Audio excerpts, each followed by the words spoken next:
Hello everyone, welcome to the ESL Go4GW2 Cup number 30. This evening or this afternoon or morning, whatever part of the day you're in, I am joined by Mr. Chronic Gamer as per usual. How are you, sir? You good? Oh, don't think I can hear you, buddy. The mute button is a tricky one. The mute button has foiled us again. Yeah. Indeed. So, we are looking forward to... Sneaky one. Sneaky pimps. I was gonna say. Okay. Sneaky But pimps. finally, after quite a bit of waiting, we've got the teams in the arena. And since we've already been waiting for quite a while, I'd say let's get this show going. Yep, let's jump straight into game. Obviously, yesterday with Tournament of Legends, it was very, very exciting. We had over 100 teams playing in that. We did see rank 55 Dragons grabbing first position and Orange Logo taking second. But we've got both those teams in today. Maybe not necessarily the same teams, but today we have, first of all, for you, Salt on the red team and HOTM. Checking again what they're called. HOTM Angels United, which we saw those guys a few weeks ago. And they're called Big V as well. Which, oh, Big V, okay. Which you might actually guess by them almost all representing Big D. So similarities there. Can think about what that means to you guys in a different way. But, oh, Salt is still playing with two warriors.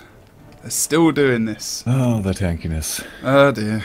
I think everyone is feeling the same with this comp with these guys at the moment, that it's gonna work against some comps, some other but like tanky comps as well. But you know, we're past this. We're past this kind of meta, really. And just a quick thing, what the hell is going on with HOTM Angels? Yeah, but they're HOTM Angels. They're all Char. We've got Chargy, Charball, Charku. They're actually Char-core. all Chars. Oh wow! Only Matze is kind of killing Matze it here. is the leader, but look at the red hair of Chargy. Or the mascot. Oh my good lord! Side. Oh my god, he's not got any turrets either. Okay, let's go through the builds. Alright, yeah, Honey is playing Staff Elementalist with the Pirate Rune, Celestial 00266. So we're going to EC. He was playing Shutbow Warrior yesterday, going for that Reckless Dodge. With the, we're not going to go for two banners, we're going to go with a Rampage on EC. Then we're going over to Knight, who's playing Shutbow Warrior. He's missing a point. No, he's not. Sorry. Wow. Oh my god. Almost. Just because I was like, Reckless Dodge. I think they were both using Reckless Dodge yesterday. And I just looked at that and I was like, oh no, okay, good. Faster. He's going for the Fimi. He's going with Banner as well. We're going to go over to Chava. What is the matter with engineers starting to play Charles at the moment? Anyway, what's the matter with everyone going over to Charles? It's weird. 6044, the more tanky version of this, of course, has got bombs, so he's going to go for more protection, going over protect his shield, going over supply crate and elixir gun as well, of course. Then we've got Elsa on Thief, something which they were missing, I do believe, yesterday. Thief is going to be very useful for them to have for their mobility around the map. He's going for Panic Strike DP Thief, going for the Vampirism Rune. What's on the blue team, Nick? And by the way, not only Char, what's going on with the Super Saiyan here? It's not even their final form, mate. What the hell, that hairstyle? Okay, going over to the blue team. We've got Charcore, who I assume is going to be Alco. He plays a Sharpbow Warrior. Then Charku, who will be Sharku, Double Dagger Elementalist, going with the Pack Rune there. Fiery Greatsword, of course. Nice one. Charball. Charball kind of sounds like it's, oh, damn. Okay, yes. So maybe no. Frostball, he's playing Shatter, Mesmer, going with the Sword Torch setup there. Chargy, he will be playing Rifle Celestial Engineer.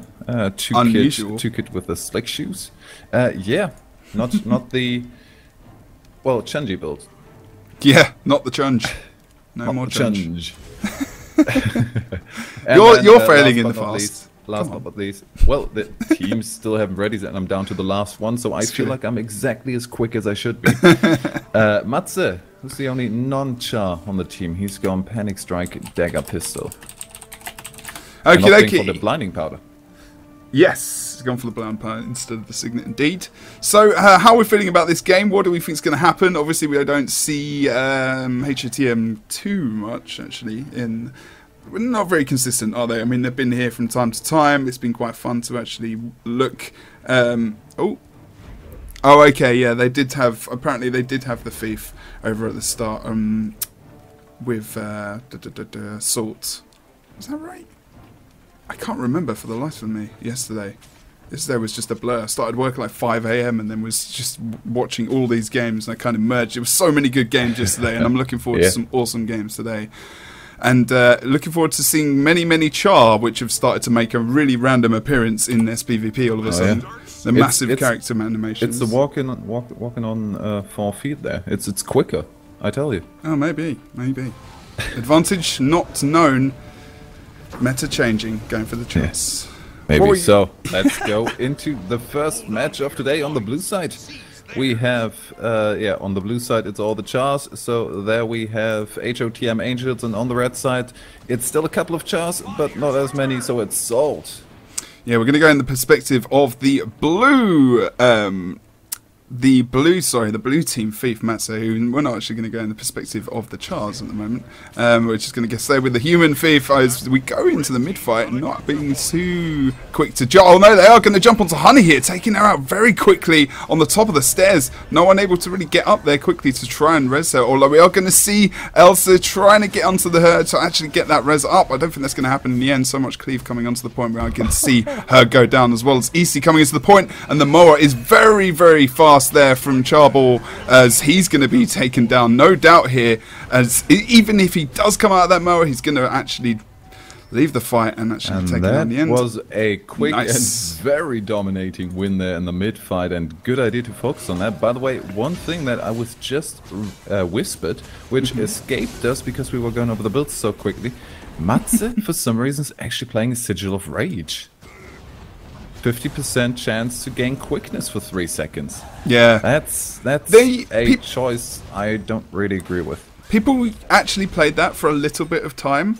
People were talking about it. I remember some streamers, this was months ago though, where Signet of Range was just a quickness thing. Yeah, for extra 3 seconds of quickness for a thief.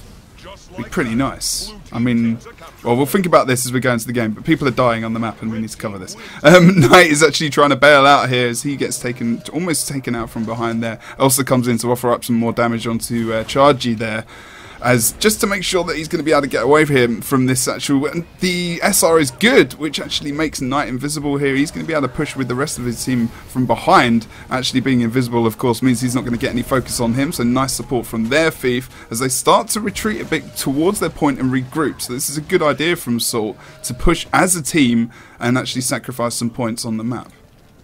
Yeah, but where are they going to be going? We have Knight Tibbon actually falling back because he's afraid of Matze not being spotted yet. Apparently should be spotted now, so we should see Knight joining the fight on mid. Because at the moment it's the advantage over to the blue team, who... Whoa, where's Chava going? He's a bit out of place and being chased by 3 people, but if he survives them for quite a while, that's actually going to give them quite the advantage on the mid fight. Got me confused there because of the Chava thing, but he's on half HP as he gets almost focused down. We can see the nice shout, actually the fear shout coming out from those guys. Fear even actually distancing themselves quite well to try and protect Garva here as he tries to get some distance just to survive. Another Shadow Refuge dropped in by Elisa there to actually offer up some nice support again to the members of the team. Thief being very supportive with that Shadow Refuge. Nice to see as we go over to the mid. Charku is actually going to grab the cap there in the end. Doesn't look like Red Team are going to be able to push up quick enough. Although they are. They're actually going to send EC onto Node. He's going to be okay. Sorry, Honey onto Node here to make sure the point will be contested and stays just in that consistent season to make sure that they're not going to be able to pick up the Node here as we go over towards the mine. Chargy is going to be in a 1v2 maybe over here. Yeah, it looks like he's gonna... No, not quite getting the this is... Doesn't get all the immobilized off. He's trying to get the pull there. Nicely dodged by Knight Tibbon, and supply crate drop immediately afterwards. But still, the cap is ticking. They have the advantage across the rest of the map. Charcoal will try and do the same on the other side. We have a big old bombs standing there. I get really put off with the amount of Charles that are in this. Like, there's so many Charles, I can't really see exactly what's going on sometimes. Really confusing who is who. It is a little bit, because the hairstyles are real. Like, this hairstyle is particularly popular. Anyway, let's go talk about the rest of the fight. just one quick thing. The problem I noticed yesterday with 3 people on one team starting with the letter A, I actually catch myself often just referring to people due to the first letter on a team to have a better overview, and with all C's, that's confusing as hell. Just a little bit. It's going to be the end couple of letters probably then, more than likely. Honey goes down at mid, unfortunately for her, and we are going to see the rest of the blue team move into the rest of the map here as Charku actually is just got safeguarding the mid node as we go over to the henge, and we see that, we are going to see Chargy coming in as Chava goes very, very low here. He's going to be taken out. We see Amoa coming out onto EC as well. Blue team really coming into this point full of, oh my god, there's so much action. I need to go to a wider angle because there's too many chars. I can't go to standard models because that would just defeat the whole immersement of the game, of course. But we're going to see EC in the down state there. Honey is going to be in the right state if she stays in this point anymore, so she's going to need to leave. She goes into that fire attunement and then goes back into the water as well to get some regeneration and condom removed, but she's going to be taken out here. She pops a ton of cooldowns and she's going to be taken out as she starts to try and think about leaving that point. And red team are having quite a few problems in not only focusing their damage but even trying to stay alive to get any kind of damage off on their team. Similar problems to what they were having yesterday, Nick, to be honest. Yeah, but this time around they actually managed to get a couple more downs here and there. Yeah. Yesterday they really had, it's either decap or nothing. To be honest, kind of due to the fact that this entire game from both teams doesn't really have much to do with any rotation. It's more line of scrimmage that moves back and forth in a big clustery team fight. Clustery is a word that we're going to use instead of the one I was going to use. Yeah, that's a lot more professional. As we got Java out, he's in the doubt, obviously taken out as well as Knight here on the map. 5v3 now in favour of blue, not really having any problems in these team fights, as well as they're actually doing a nice job at making sure they're stopping them on their respawns and making sure they're aware of their exact movements. So Frostball pushing ahead there to make sure that he's going to cancel out Honey and actually force some cooldowns from her as she tries to think about pushing towards mid. She's got no lightning flash. She's just going to get back up to the top now as she does come up against a Sharku who's got all his cooldowns more than likely. And this push went so wrong for the red team here. They started to push from their home base over the beach, trying to get something done in henge. Are kind of involved in a scrimmage going on between the points, didn't get a decap anywhere, but were decapped on their own home node. Completely ignored the point and tried to go for the fight, but you don't really want to go to the fight if you can't kill anything. Kind of a lucky side kill here on Charbol, but this is all a bit messy. It is. I mean, the free cap is real at the moment. Blue team are doing a fantastic job. As we do go into Charbol's perspective here, he's going to stealth and just move towards using that full skill on the torch, of course, as he tries to reposition himself versus the different various members. You can see Elise and EC here. I'm not sure exactly what's going on. I think he was in stealth, but for some reason there was some kind of bug there where he wasn't, because EC and Elise were just kind of standing there, just ignoring him. But it's in a bit of a random position at the moment. It's just trying to stop those guys as the point is being contested at the moment by Knight, and also we see various members coming onto the node, as such as all the fights moving over to this point now, as Matze comes in from the side as well, trying to trade down the feed from behind as he's gone to stealth. We're going to go into Elsa's perspective here. He's trying to go for Matze, trying to take him out. They're both stealthing up at different points. Bunch of chars chasing someone is really a sight to behold. It's yeah. The word that's the word. It looks good. So yeah, the entire game. I mean, we have 3 neutrals now, but it's really still all about those team fights, and those are going heavily into the favor of the blue team here. Heavily going into favor of Big V. Dominating, mate. At the moment, well, they were until we've seen contestation on 3 nodes, and we know what it's like. You can come back; it's not over yet, but they need to pick up something. They need to pick up a kill to try and roll over the map. But Honey's down. Going for the mid wipe. They completely abandoned the side nodes, except for Chargy, who is still contesting that mid one. But other than that, and even that 1v1 might not look too pleasant. Oh, although we already have the Vaporism proc there. Chava needs to disengage. We've seen the portal coming out from Charbel as he moves back over towards the henge, but then comes back through to actually counter the offensive, which is coming out from the red team at the moment. And they start thinking about a push, but it kind of fails on the first instance as Elsa goes down here. And we are going to see Charbel able to drop that Berserker, which is going to be able to cleave, but we're going to see the banner coming out from their warrior. Indeed, that was Knight who was using that banner. Comes in for the nice support, but does get feared off himself. He has no shouts or any survival left really here at all. Not even Condi removed through that F1 ability, of course, but he will be back into that Warhorn soon, which is going to be good for his regeneration. Actually getting some swiftness to get out of here. Nice line of sight job from him as he moves under the bridge. Surprising, because his hairstyle is so massive. That should be an issue really, but it's not. Just getting stuck there. The hair Just is too much to handle. So the double cap comes back out. Even with that, in my opinion, unnecessary risky move or unnecessary uncoordinated push towards mid, they still keep the upper hand. A little sneaky decap there from Elsa, doing what a thief does best, not being spotted and then going for the decap. But we still have Charco on the home node, and to be honest, they could just all group up on the mine node and keep this towards the end, but that doesn't seem to be the way they want to end this first game.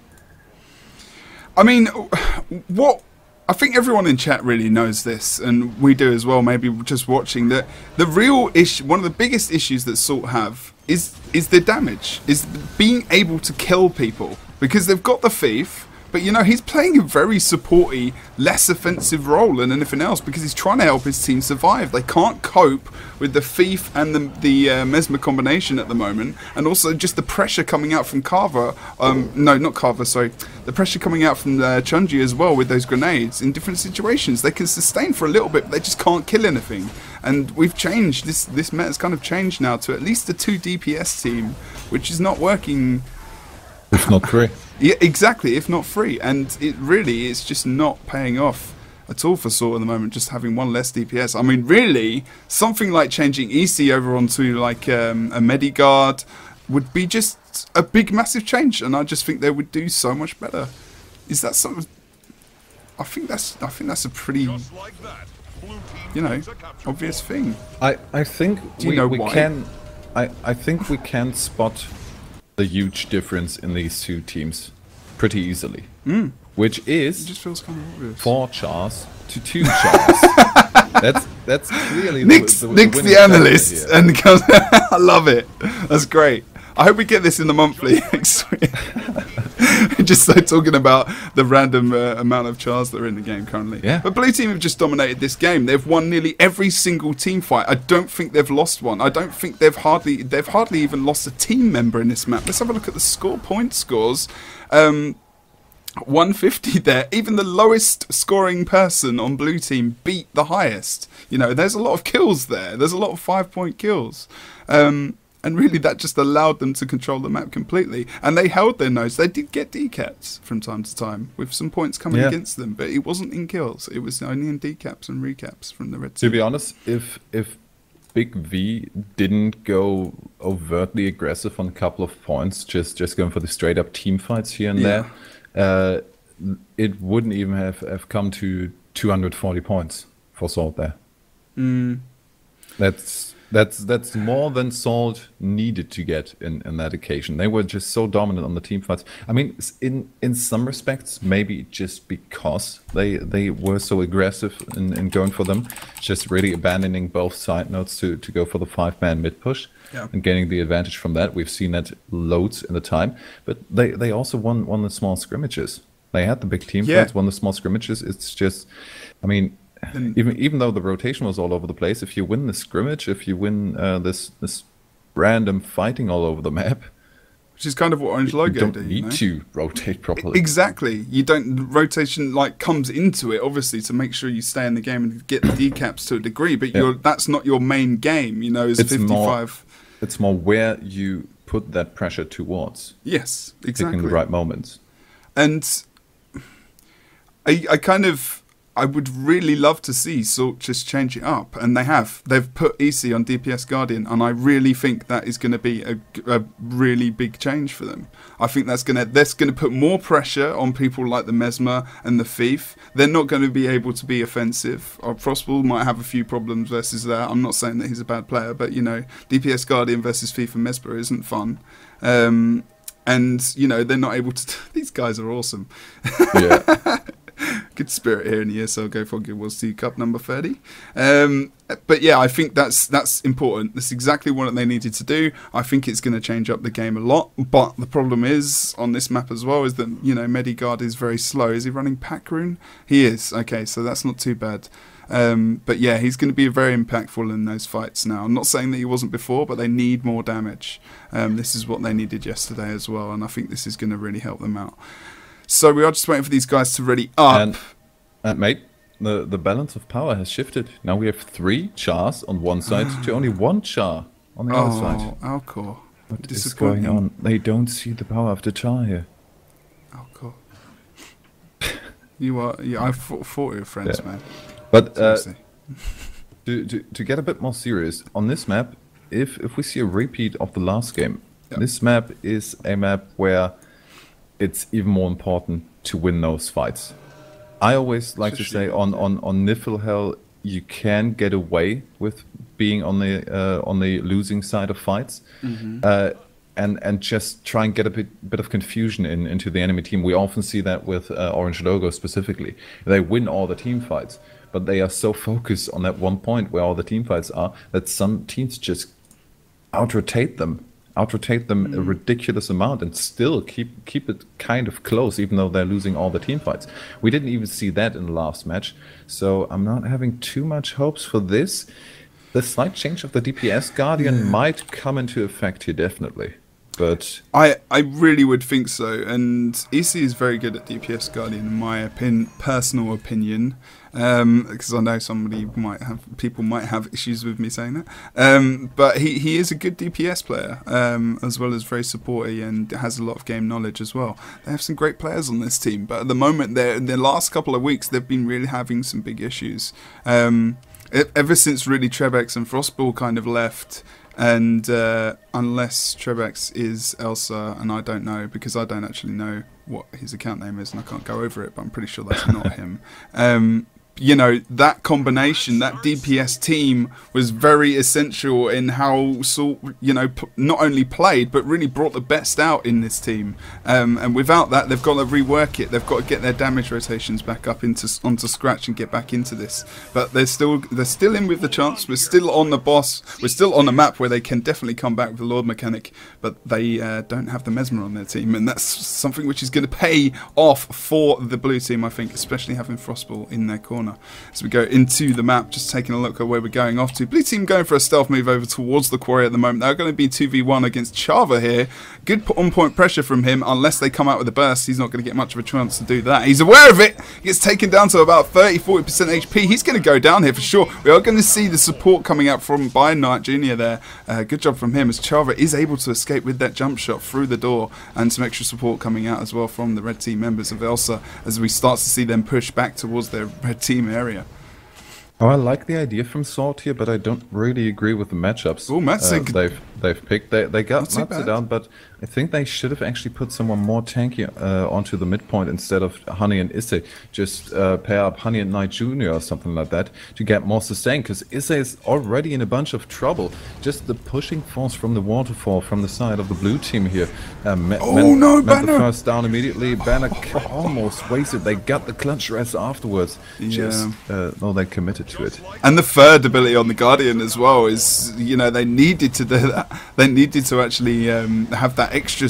I can see another banner coming out. I've already seen both banners being used on this map as we see red team trying to push towards mid. I think you might have been right about that that split. Although, you know, AC is kind of slow, so he had to, when he committed to mid, he kind of had to stay there almost to a degree. And they didn't. Sort weren't able to capitalise off one of the only kills they've really got today, to be honest, that would have turned really the game around quite early. Over on the waterfall as well, we have had a decap actually as Chargy goes versus Honey over here, so we can move back to mid and see what's going on over there. Yeah, so I mean, a kill is a good idea. Getting like 3 that's a lovely idea. Getting 3 people on the close note with kind of the inevitable pain train assault on the far one is a good strategy, but not really choosing the right people to do it in that point. So midpoint giving up to the enemy team really quickly, and now they overcommitting to that waterfall node. Someone from blue could just go away and get the decap, and they couldn't do anything against that. We have Elsa was thinking Elsa about now it as as well. a defense, but that's not the right person to do it. Yeah, there's some definite confusion going on with Salt at the moment, in my opinion. You know, I think Elsa was...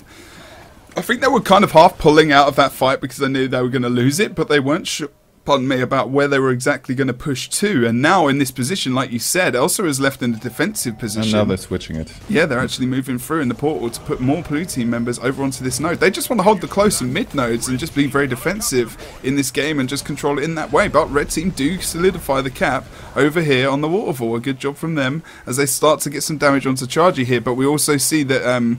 oh, good lord. As it goes to his perspective, Chava here, he's under a bit of pressure himself. He is going to be taken out. There's so many conditions. We've got no banner for him, I do believe, as well. And Knight is actually on the opposite side of the map trying to hold that node against 0 people at the moment, obviously, but needs to be involved in this fight. But not having that banner on cooldown means he's probably in a good position anyway. But Honey, no cooldowns either. Red team members coming in. And the decap. It's still close though. It's not too bad of a game for these guys at the moment. The DPS changing over to Guardian has helped to get a kill or two. Definitely, but this outer point commitment, I mean, it makes it difficult in the attempt to defend, and really easy for the blue team to just try and get a strong push in either direction. Then they're kind of lost with at least one person. In this case, Knight Jr. sticking to that close node, but we also had one person on the mid node, so this was again a straight up 4v4 team fight one. Oh, we can see EC dropped on the side there. Yaseni is going to go into the down state here, unfortunately, as well. Not getting much support from his team members, and was just indeed caught out on the side. He's still Chava, you know, in a 1v2. As long as they're not coming out of stealth, I mean, he's he can hold. We got Honey on the point now as well, so they should be able to get the decap here. Although we've got Chunji as well, so he's got that. You know, he can negate that decap ability from their team. We've actually seen the decap over on the quarry, so that's going to be another point where they need to bring some points back into the map. So good movement from Matze there to think about getting that decap. And now they have to push all the way back over to Waterfall. And blue team have got more control on this map because they're forcing them to play on a node. Even though they're getting the decaps, there's still... even though Sort are getting the decaps, they're still in control of this fight because they're putting them in a place where they want them to be.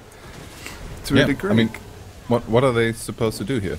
They are in a losing team fight, a very long distance away from the node they need to defend, basically. Then we have Knight Jr. in a losing 1v1 against Sharku at the moment on the midpoint that can be reinforced at any seconds. There we see the portal coming out, and that's going to be the end of Knight Jr. in a couple of seconds, either on that mid node or on the close node, because they're just pushing. Yeah, he's not even going to use Moa. He's confident they'll be able to take him down and actually move straight away. I mean, he might even be saving Moa for a Lord Rush in about 100 points time. The way the game's going at the moment, they're going to get the decap there, and even maybe the full cap, losing members over on the waterfall as well for Salt, as they do have the full node cap now as well. Elsa is the only member here. Not sure why he's not stuffed out and left the fight already. He was just staying on node, dropping that Shadow Refuge to make sure she can try and get out there safely, and then porting back to the point. Cheeky decap! Oh no, almost. No, you got to commit to it, man. That was nice. Nice attempt from Elsa there, really, to get something from nothing, because at the moment, Salt are being dominated on this map with the free coat coming in for these guys. Very strong, very powerful, as we see Frostball still with that Moa. No portal ready to think about going for the Lord Rush yet. Still only 20 seconds left until we can actually use that, if we think about seeing them go for that. Do they need to? They need to? They don't need to, but it's very swag-like, Nick, you know? It's very swag-like. let's end it in a swag-like way. Let's think about it. Swagtastic. Waggish. That makes sense. As we go back into the mid, going into Yaseni's point of view, seeing how he's doing in terms of trying to get his kills. Now, as Honey is going to be brought up as well, banned by Knight, but Elsa is going to go down. They're just swapping people over, and Knight gets mowed over on the mid. Good opportunity. I don't think they're going to go Lord now, so that Moa cooldown is going to be up, but they could still, of course, go for that push and still get the kill. Moa on the Lord is a nice thing, but do you really need it? You don't need it. Again, Nick, it's lovely to have. for various reasons. Style. Indeed. And to negate, you know, a ton. Oh god, as we go back into the midpoint, sort of being extremely punished. But Charbel is getting so involved in these fights. He gets really up in their face, getting those shatters off a lot quicker, of course, and being with that sword, is getting all the damage he can off onto these guys. Know full well that he's got the support. Look at the rest of the guys pushing behind him. Chunji there, getting off his heel. Frostball can just charge into fights, and Matse as well, as much as they like, because they know that they've got the support to back them up, you know. He hasn't got to worry too much about moving away, because there's not really that much pressure coming out from Salt, in my opinion. Yeah, but for example, Issei, where's he supposed to go? He has no support to go to. He's got a thief that can assist him. The only thing a thief can support the Guardian there is to quickly take out the guy that tries to kill him. That didn't quite work, so Issei going down here. And other than that, okay, we have full decaps on the map, but it looks there like we go. That's not gonna matter much. We are about 50 points, and that's gonna be the portal. The Char Rush. We're waiting for the cooldown to come back up, and now charge to the victory. Charge to the wind. I actually kind of like that. Wind? Did you say charge to the wind? Easy Lord Rush. We're going to see Blue Team HOTM picking up this series, moving on to the semi-final. Not sure who are against at the moment, but Salt again having some problems in their general play at the moment, in my opinion, really. Not able to get into these games really at all. Although Fofire was a lot better, they did pick up some kills, but still not able to pick up many points and really win anything meaningful during that fight. What does it mean? I don't know, but unfortunately we are not going to see those guys going through to the final. I do believe that I've picked up some lag, unfortunately. That's looking quite interesting. I'm just going to have to check while the break is happening. Apparently sort of saying that they've got some TS issues as well, so a couple of issues for those in that game. I think we can agree maybe more than 55 just had a lot of TS issues over the past couple of days. Yeah, apparently their TeamSpeak always kind of goes to bits as soon as they start playing, and then afterwards they go over to the Guild News channel. Yeah. Oh, good Lord. Well, what we're going to do is I want to jump to a break, because I've got to sort out some potential problems with upload at the moment, because it seems that my ISP is having some fun. We haven't had problems for a long time, so I'm kind of surprised. So it might be something else that's going on with my connection. We're going to go to a break. We're going to join you very soon. Sorry to cut off quite quickly there, because it was quite interesting to talk about the game. But we will see you very soon for the semi-finals itself. But let's get going. I need to fix the overlay. So the Jebro is going to start casting already.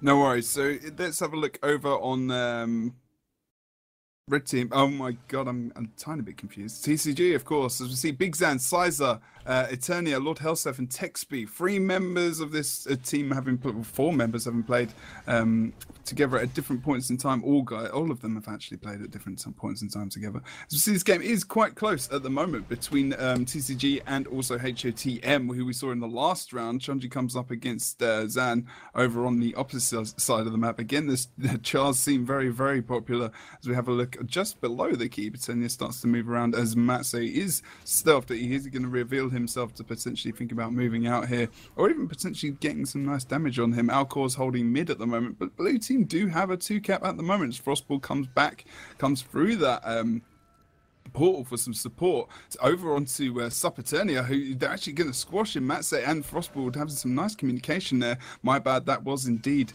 Helseth's portal. As he's trying to make the escape. It's moving over to the henchman. There we have a 2v1 going on now. No real follow-up. The rest of Blue actually moved over to the keep. So there's a big fight going on. They're trying to defend. Of course, it's decapped already. Helseth on the side is being chased down, knocked back. Do we see him going through the portal? No, wait, whose portal was that? Was that his?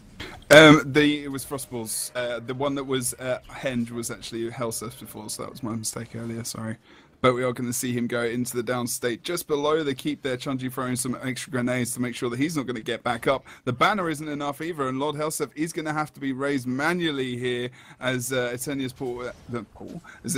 banner is going to fail. Well, they're going to get the nice knockback actually onto Eternia to make sure they can get down Helseth. So the banner's been wasted. We might actually see Eternia die more than likely here as well. So big support and banner completely wasted for TCG. We did got Big Zan in the down state, Eternia in the down state. Lord Helseth is dead as well. Texby is just trying to hold over on the henge at the moment. They do have the 2 cap, but that should change really as we come back into the game. We see blue team members probably coming over to henge really. That should change pretty fast. They're trying to get Texby down now. He's off point already. Will be getting the decap, and they chose their own close point as to not to run into the respawn, of course. Yeah. Good idea on that part. So they're opting to go for the double cap and not for the triple cap, with which is the more sensible scenario on this map. Charge is going to go for that decap. Who was thinking about it. He did see Texby coming out. He did see Big Zan coming out, of course, and not opting to go for that. But TCG still got 4 members of the map with Texby in the down state over on the henge. She's going to be full dead in a sec as we go over towards the mid, which is where Big Zan's going to try and get that decap against the Warrior, which is possible, which is definitely going to happen more than likely. So he's going to need some help if he wants to keep that point in their favour. We are actually going to see Sizer in a couple of problems here as well as he tries to +1 this fight over on mid and ended quite quickly. But look at Matze, he's still on Sizer. It's a good opportunity for him to take him out here and actually really get that down. Zan's going to come in for the rest, but we're going to see a ton of clean versus, you see Frostball just invading the space. Oh my good lord, that's so powerful. Not only the Mesmer Shatter and also the damage that comes with it, but also the horribleness that is what he's currently playing in the form of that Char Mesmer. In the meantime, good defense from the blue team going over at the henge, so the double cap is standing and they will be gaining, they will be continuing to build up their lead. Helseth still there with the support going on of Eternia. Still surviving. It's a 2v2, but that's going to change soon. So the blue team really moving between those 2 points and don't really want to get these big risks. No real decap attempts coming out from Matze so far. But anyone is... Shaku... I mean, Helseth really pulled him in a position there, but Frostball has done a nice job at trying to follow up there, and he is going to use his portal to get back, I do believe. No, sorry, we did see a portal dropped. I think that was just more of a defensive move than anything, but we are going to see him drop into that portal. Did he misform through that portal? I need to just double check on where Shaku actually is. Oh, it's just down on the point, so it did get him closer to them, but he's going to be... Oh, it's so close. There's so much damage coming onto these guys. They've got to be careful. He's actually going to get raised here, that very short-range portal onto the point, and they're not able to capitalize on that down of him. And in fact, Helseth's going to go down here over on the henge. It's all the action on the map. And at the moment, the blue team are absolutely smacking it over on this node. They're able to push back into the map, potentially. But in that push on henge, Texby's able to get that cap on mid. Yeah, blue team always committing to these big team fights, but then losing the rest of the map. So the double cap coming out for TCG. They will be gaining the lead in a couple of seconds. It looks like they might be going for the big aggression again. Blue team, I think they're going to regroup and just focus on the keep. Big team fight as we saw before. This time they need to really pay attention to their close point. Yeah, that's the only thing. Exactly. As long as they're doing that, then they'll be okay. They'll be able to. As soon as they start getting the kills, they just need to be aware. Where's Sizer? First of all, just be always aware. Where is he? If we can't see him, he's likely to be going for our back cap because it's the only other place he can be going for, or trying to catch someone out in roads or whatever. They got this full decap here at the moment, but actually Red Team was starting to push down. Sorry, TCG pushing down onto Alcor because he's very low. Oh, last sneaky move. And Alcor actually goes through the archway, does a full 180 and comes back. And that good move from him to make sure that he's not going to be pressurized too much, but he's going to drop into the down state here, unfortunately. And we are going to see the portal dropped as well as Helseth goes into the down state just to where the bridge is, and Matze should be able to clear him out. Rally? Oh no, just straight up. Wait, do we have? Oh, that's Alcor's back up. Yeah, Vengeance. In the Vengeance, they need to. He's not, unfortunately, come out of it, so he's going to go down here. But the banner's still up. So thankfully for them, they killed Helseth before that actually happened in the end. But the Red Team, TCG could have really rallied around Helseth there to make sure he's going to be okay. But he's going to respawn here quite quickly and come back into the map. They're trying to catch Eternia. Of course, the Sharp Bow Warrior trying to run as best as he can. Chased by Frostball here. but also getting Hellseth in there. Hellseth should be able to keep enough pressure on Frostball to completely negate that attempt to kill Eternia. Moving back over to the point on mid. Comeback here. Yeah, that might actually be the comeback, although Hench is not looking too good. Hench is not looking too good. We have Texby already in the vampirism form there. Shaku with the first stomp, getting that kill. Down though. He's gonna get back up, no worries. Oh, because they can push back to mid now. Should be able to sustain that. Hellseth's just trying to get some range damage on Chargy as well. The Sizer coming in from behind as well. The engineer being very, very important in these fights. We can see Big Zan surely drop here. He gets knocked back as well. You can see a ton of cleave coming out from these guys, but we are going to see the banner from Eternia, but Big Zan is going to go down again. So effectively, we're going to see that banner wasted a second time for TCG. We're actually going to see a Moa coming out as well, as also Lord House does dissipate in the background. He's going to go down as Matsu does pursue him. Mass is really on these guys. He's really sticking to it, and we've got the cap coming out from Alcor. Different TCG members going down at the moment, but Chargy also down towards the bottom of the mid at the moment. Are we going to see Alcor pick up the midpoint? Should do, yes. Two cap from the blue team coming out. That's curious. There. We had 3 people moving over there, but a bit too slow. They were too focused on the kill there. And then just going for it. Oh, but the pressure might be good enough. Big team fight coming out again. Zan already on the side note. We have Hellseth with a respawn. Zan's going to be on a team on a 1v1 on that decapped note, so at least giving them some breathing room. But it's already pretty far into the game, and we only have 40 points to go for Big V here. Doesn't really look like TCG will be able to make this. No, not at the moment. I mean, unless they can get the cheeky decap over on the mid, which might be possible. But Zan is choosing to just kite a little bit off point and actually to get Chargy with some of those grenade hits. And Chargy is really low. He came into this situation. Zan got a nice combo off on Henge, which allowed him to take him down pretty low.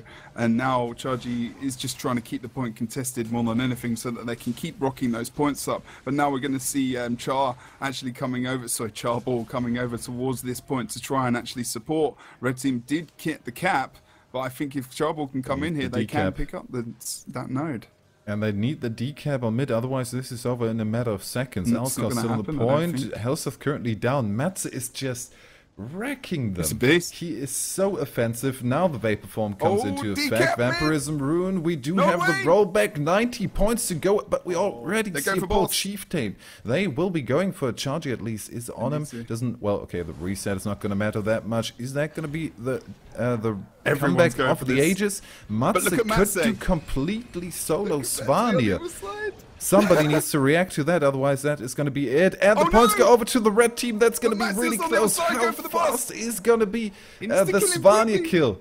He needs to be really quick, otherwise this is over. This is a double cap. We only have 10 points to go. Stomp comes to it. He's not going to be fast enough. This is going to be so clutch. The points come in first. For the red team, TCG clutching it back as close as they could have made it. With that one Chieftain steal and not quite fast enough from Matze here for the clutch boss kill in the end. It was a good idea, man. It was a good idea for Matze. Wasn't able to get that extra damage. And that was just down to second or less. Oh, God. I get really excited when I watch Guild Wars 2 sPVP. Yeah. Sometimes we do. Love it. Love it. Great end to that game. Great end. Oh, literally just watched it back. That was a fraction of a second. Yeah, definitely. That last tick, I mean, the 2 cap, they didn't even have the 3 cap. But that just brought them over the edge, and it took a bit too long. Good idea from Matze. If he moved just a second quicker, he actually would have gotten that and secured the kill. No one was even close to being in range to getting a steal on that one. Oh no, not at all. So, I think we can give these guys the... Blimey, blue team, come on. Performing very well in that game. Definitely. Good stuff. And I mean, good stuff with TCG comeback as well. That was impressive. Yeah, TCG was pretty much down and out. How much of a lead did Big V have before that? It was about 120 points until they got that 2 cap, I think, and they just held it for a while because that 1v1 with Big Zan and Chargy, Frostball left mid to go there, they sustained it enough, but you know, just because.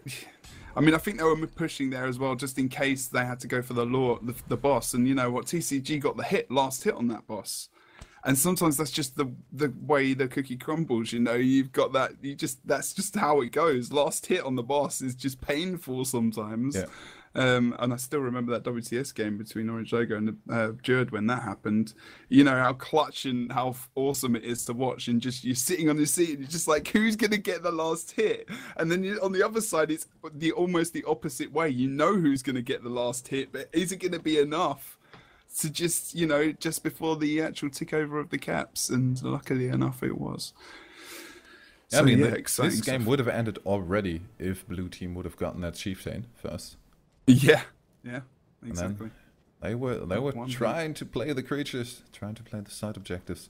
Didn't really go in their favor. So maybe on the second map it's going to be a bit easier for them, as Zan shows how much mountain climbing a cat can do. Yeah, at least it's not Guns and Tools who made me very ill the other day when he was in the sea and it just started to completely spit out on me. And I was like, yeah, that was good. That's just some kind of crazy sea that I've never seen before. Don't know why I went in some crazy American deep south accent there, but okay.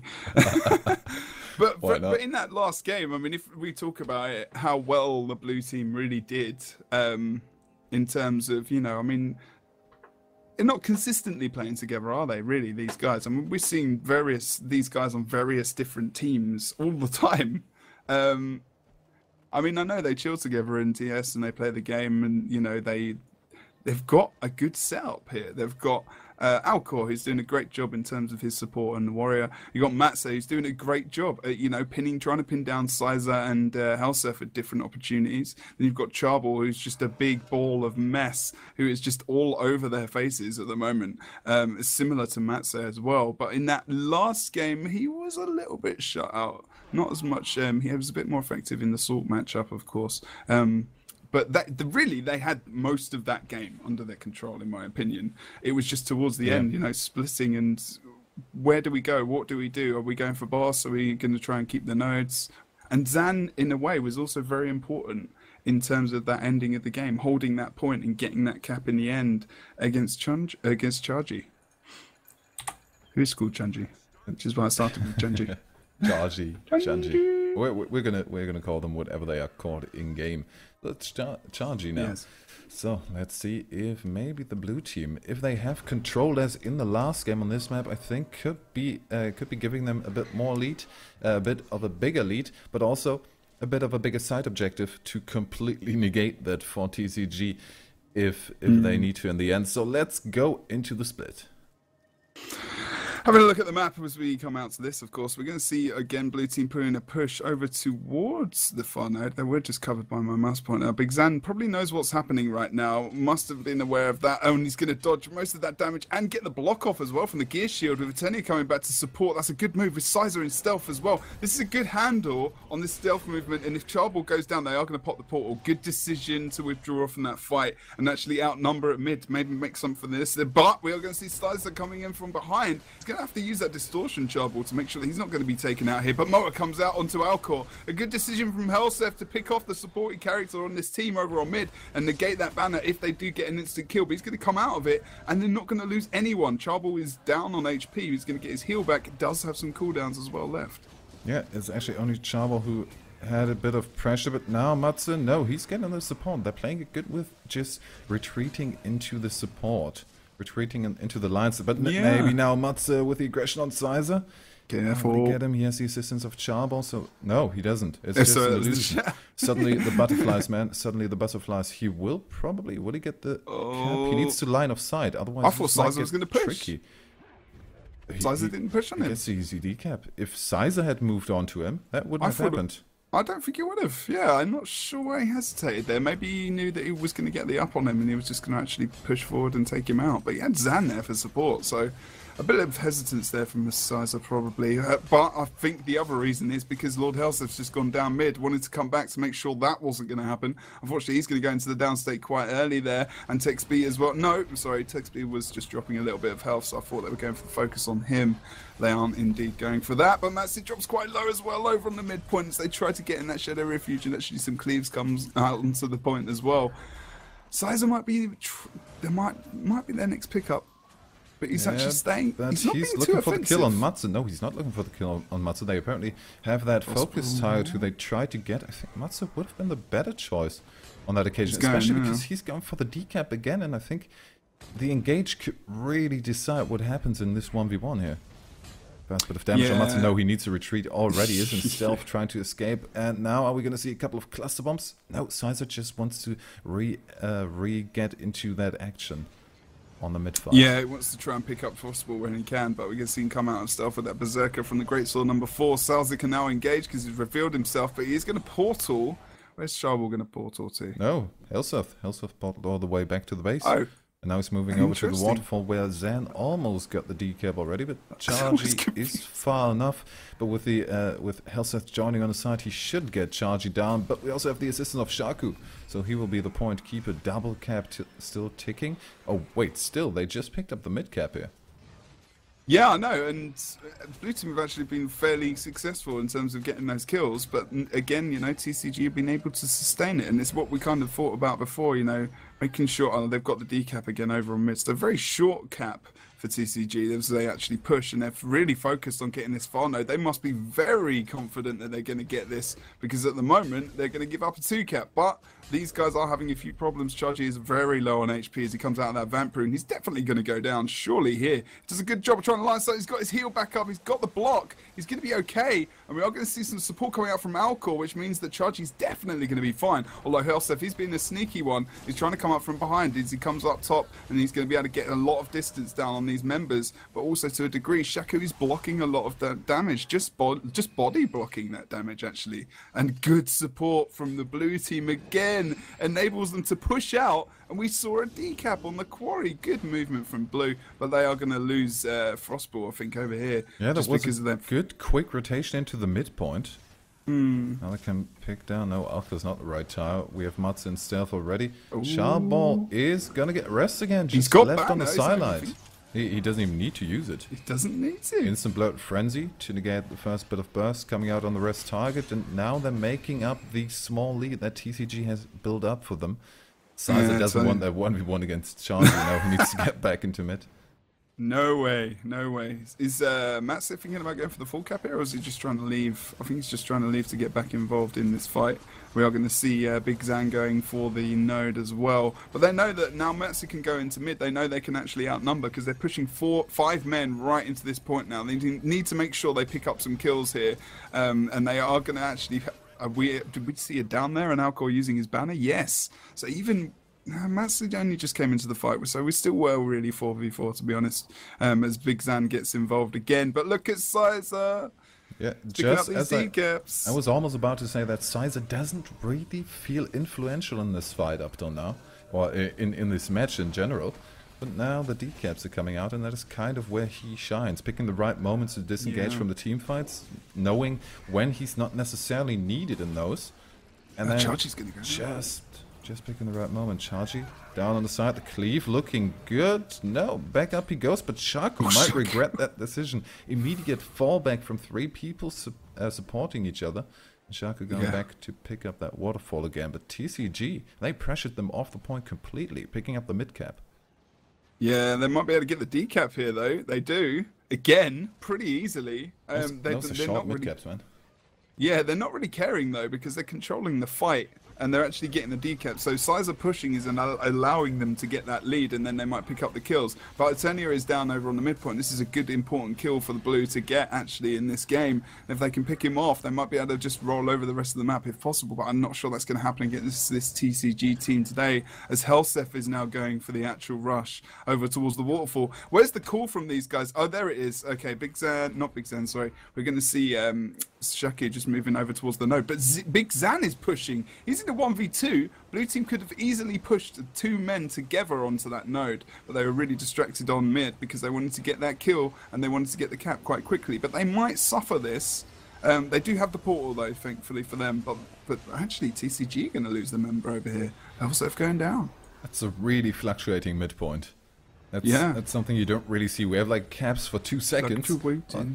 Couple of points going on, and then nope, it's gone again. Texby engaging on the mid fight with half health. We're going to see Charbel coming in, so he might regret that decision quite soon. He's trying to make the escape, but we do have Immobilize going on. Of course, lots of defensive capabilities from him, but they might actually just push over to the quarry. They have the advantage, they have the momentum, and they're pushing it through. Vamp, Rune, Proc. Matze should go already. Don't try and chase the kill, though we have the support coming out. But Texby's down. Oh, this is not good for TCG at all. I wouldn't even get the cap. Just Matze, get the decap and leave. You've got the full advantage. Oh, no, now he needs to potentially think about getting him off node. And Eternia is there as well. He's sandwiched. He needs to get out of this as soon as possible. But he might be able to take Helsef out here, which means Eternia actually has to move over towards this node. Gets it! Gets the decap. He needs to escape now. Leave. Is he going for the kill? Oh, Matze, you ballsy man. Go on. Have it, son. He wants to have a piece of Elsef today. But look, they've lost the cap over on the waterfall. This is unfortunate for these guys. But Big Zan has been taken out over here. And Texby is very low himself. They can take these members out. They can really push ahead in terms of the point score. They've lost the node, okay, but they actually pushed to get those 2 kills. And now they can push those to quarry again. But they need to be very careful and very cautious. Matze got out of that in the end as well, unscathed. Oh, what are they trying to do? They might be trying to go for the waterfall immediately because they have a couple of people down. They're not going to get the res on Texby, but that's a safer bet instead of a big mid fight. You can't go for the big mid fight if you have two players down already. So either you regroup at this point, which might have been the better option, to be honest. Portal mid. Or you nice, but they don't have the manpower to do anything with that. Not really. They've pushed 3 to mid. We've got blue team, but they could just push back into mid easily. I mean, okay, they didn't engage with it. I thought they were going to go back through the portal, but look at the door prep.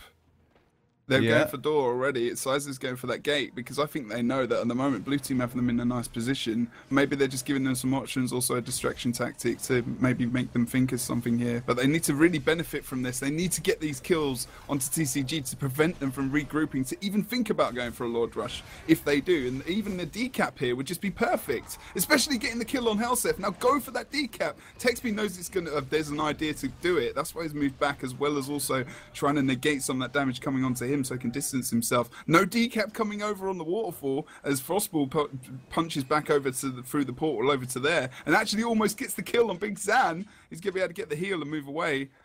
Oh, this is a beast of a game. Matze finishing off Eternia.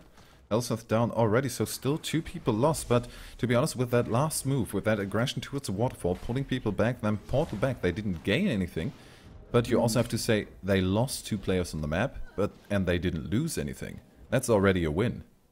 If you lose 2 players and you still keep your 1 cap without losing any additional ones, that's pretty good. Only problem is the team fight afterwards, even after the semi-regroup, didn't really go too well. They're now banking on that 350, but 350 is still quite a way away.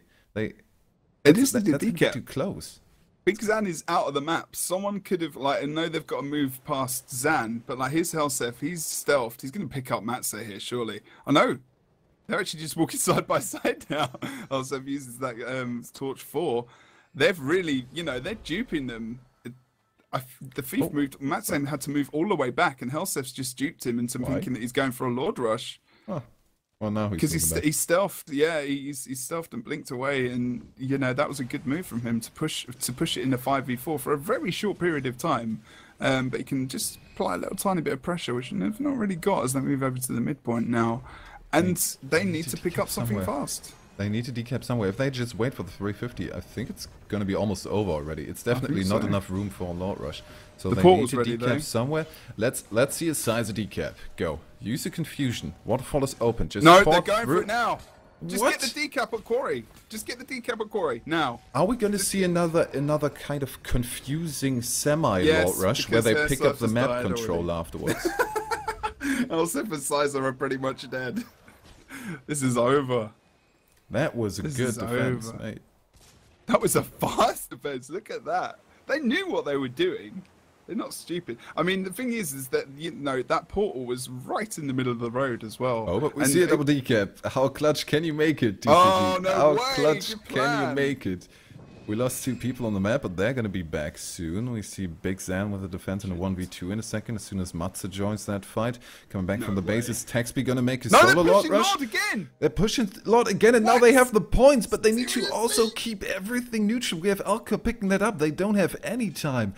And CEST realizes that. CEST realizes that he has to stay in mid and keep that neutral for as long as possible. Eternia is trying to get on point. If he doesn't get on point, no, he doesn't get on point, and that's it. GG for Big V. That rhymed. They picked up the double cap. Actually, they could pick up Waterfall, but they're deciding to go for the kill, and that's gonna put them over the edge. Triple cap just to end in a bit of style. How far along did he get with the Lord? Well, a little bit. No, wait, that's not the Lord. No, he's down. He gave up. I think he just AFK'd. I think we can definitely 1v1 a Lord. And we're going into a third map. Wow, blue team. Oh, this is exciting stuff. I mean, over on, there were some nice plays. I like watching almost Frostball versus Helsef. Just because of the portals. The only person we're missing is Misha. We need a third team. And can you imagine like that triangular matchup? 3 teams going up against each other. Oh. Anyway, that's just something else. Damn, that would be good. But that would be so awesome. Small like scale world v world. Yeah, exactly. I mean, these 3 guys, some of the best mesmers in the game, aren't they? Really, ridiculously in the world on EU. They just their plays with their portals are so important to the way their teams play. And I was talking about this earlier with Trebex and Frostball, and very much Matze is also very key as well. He's doing such a great job at trying to put that focus on. I think there's a couple of occasions where he could leave fights that we talked about earlier, right? He could leave them just a little bit early to definitely get that decap, but sometimes, you know, he is staying to make sure he gets those kills, so maybe just making sure that does happen. Yeah. But TCG, what's going on for these guys? I really love how TCG tries to play the Lord mechanic. Because for with the first try, they weren't actually going for the Lord kill. Never. There's not a chance that they actually thought they could pick up the Lord kill there, and even if they did, they would have lost control of the map and weren't in any position to actually gain an instant win there. No 350 points. But afterwards, they got all the decaps, made it to 350 and tried to clutch in the end. I'm almost as going to say that if they hadn't lost Sizer and Helseth instantly when they tried to go for that confusion Lord, let's call it that, they could have actually turned this around. They were in a good position even with losing the pain train. If they hadn't, damn. Yeah. I mean, the thing is, the blue team were just doing a good job. They weren't being too offensive. I kept thinking, you know, that I think Sizer was doing a good job at the beginning. I think what he was trying to do was he was trying to make them think that he wasn't going to go for those decaps so often. So just falling them into a full sense of security, and then he started doing his decap game, which was actually quite... Do you really want to do that? What's that? Not going for the decaps to lull them into a false sense but it kind of security. Worked. I mean, he did start going for the decaps quite consistently. They missed quite a few decaps there. They missed quite a few potential decaps, which could have brought them potentially to 350 sooner. But if Sizer had gone for those decaps, I think they would have lost those team fights even more. Well, I don't know. Because he would have been even more absent. Because sometimes, I mean, I think Sizer is great at the whole decap game, but that's dependent on whether or not they can survive a 4v5 while he gets that decap, and if they want to actually move back in to actually make, like, you know, recap the point. On many occasions, I don't think they did. They didn't care, almost. They just wanted to kill the guys at mid and then move back. I'd say Sizer is more influential to +1 small scrimmages. Versus these guys. With the 5, in general, with the sword dagger build, I don't think he has that much of an impact in the big team fights. Some impact, of course, but something like a dagger pistol would have more. So him being able to, in some rotational, like accidental rotations, maybe end up in a 2v1 and still hold a point for a couple of seconds just to all that dodging that he can do. That gives them the advantage if they play a big rotational game, but they were more going for the big team fights, and I don't see the worth of the sword dagger thief in those big team fights, at least not as much.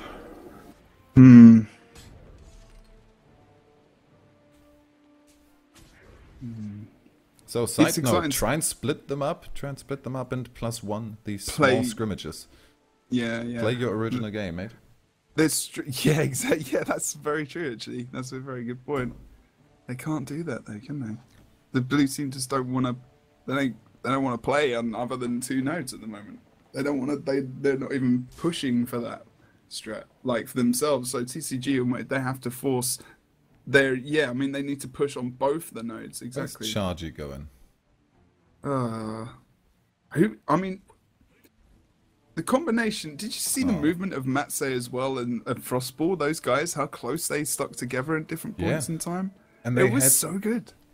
I mean, at some points they were even kind of, we saw from time to time coordination with, like, they had the portal set and then the shadow return, like in the same spot to get an instant burst. So those guys with their movement and these quick bursts on targets that are completely out of place, really impressive. And also Matze just goes berserk from time to time. Still one of those points, still one of those things where, you know, wish Frostball was kind of almost old enough to go to WTF. Yeah. What's with these mesmers? With the what, sorry? These mesmers. Frostball, I know. And Misha. I know. 2 of the 3 best mesmers in the world can't make it to WTS, or at least EU. Let's not start that flame again. Also, there is something that we are really forgetting, Nick, which is really massive and important, is that TCG are not in the top 8 at the moment to even go into the qualifier for WTS. If they go out now, here is so important. If they go out now, their chances of even touching that top 8 are diminishing by the week. You know, they've got one more chance next week. It's not over yet. There is a very high chance they will win this game, but you know, the blue team are just playing fantastically well at the moment. They need to negate Frostball and Matse from just being able to do what they're doing, and they can't.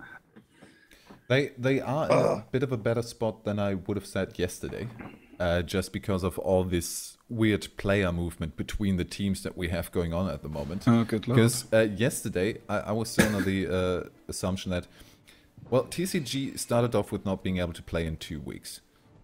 Then they had bad seeding, therefore, because they didn't pick up any points, and were matched up against high-ranked teams in the first rounds, and didn't really fare too well against those. Were kicked out pretty early, so keeping the bad seeding then, and always being in these unfortunate situations where they don't really make it that far. So if they don't pick it up now, they currently have 25 points. Their seeding was good. Oh yeah, I forgot the seeding is different than I thought. Yeah, no. This was the discussion we had earlier. So, but if we're confused, there's more like if we were confused about that earlier, then maybe others are confused. But basically, the way the brackets get seeded is based on a month-by-month basis, right? The monthly, like, is not based just on the month that you're in. It's based, you know, they won the last cup, which would have given them a good seeding anyway. So they've been seeded second.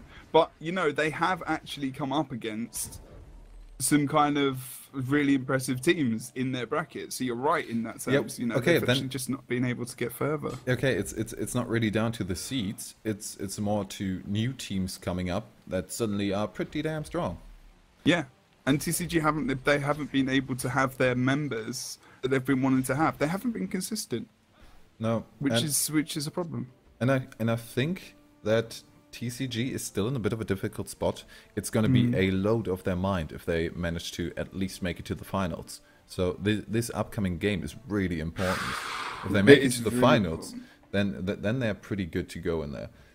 Because at the moment, Red Team is now basically 55, and those guys are already in there. Otherwise, red team would have made it really difficult for them to get into the top 8. So yeah, we could have seen those guys having an early bracket. Actually, let's see if TCG picks up this really important win on their way to the WTS qualifier in this last game in this best of 3 semi-finals of the Go4 on Sunday.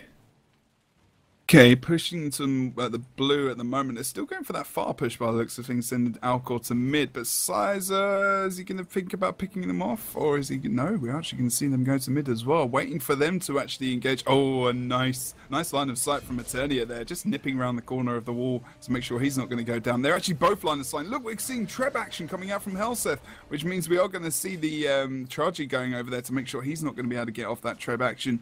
And also Frostball here trying to stealth on top to actually take out Sizer as well. Yeah, Mats on the sidelines. We see that often, like the tanky guys are just punching each other in mid, and on the sidelines the squishy ones are trying to pick the right moment, the right engage, like Matze with Sizer. He's on him, get a cluster bomb off, immediate re-stealth. Doesn't want to get engaged on. Now Sizer's trying to take out Charball. Oh, and dodges down.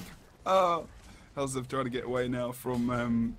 Oh, nice. He's going to just completely blink away from Chargy and actually really bounce off that defensive move over towards Matze, who's going to go into the down state here as well. But we're going to see the banner dropped for him. But we've still got a banner from Eternia. Yes, so they kind of got the advantage in this mid fight at the moment. We're not going to see Matze going for that decap because everyone's engaged here. And, oh no, we are. You can see him go for it now. Oh, here we go. Matt's not normally doing that in other situations. He did a couple of times, but even in a position which might mean they might lose the mid-fight. But he's just going to go for the decap more than anything else. Big Zan going to come back. But in this fight, in this map, decaps are even more important because you can't come back with those point mechanics. So any kind of miniature lead we had you him can over get on is Shaku. good. Shaku going down below the keep. Actually, we have a portal there already. Yep. Where's that going? Back up again? No, just on the side. No, it was just these short mini portals are so confusing. It is ridiculous how hard. Oh, they're going to go back through. Clutch for Shaku. He can go back to mid.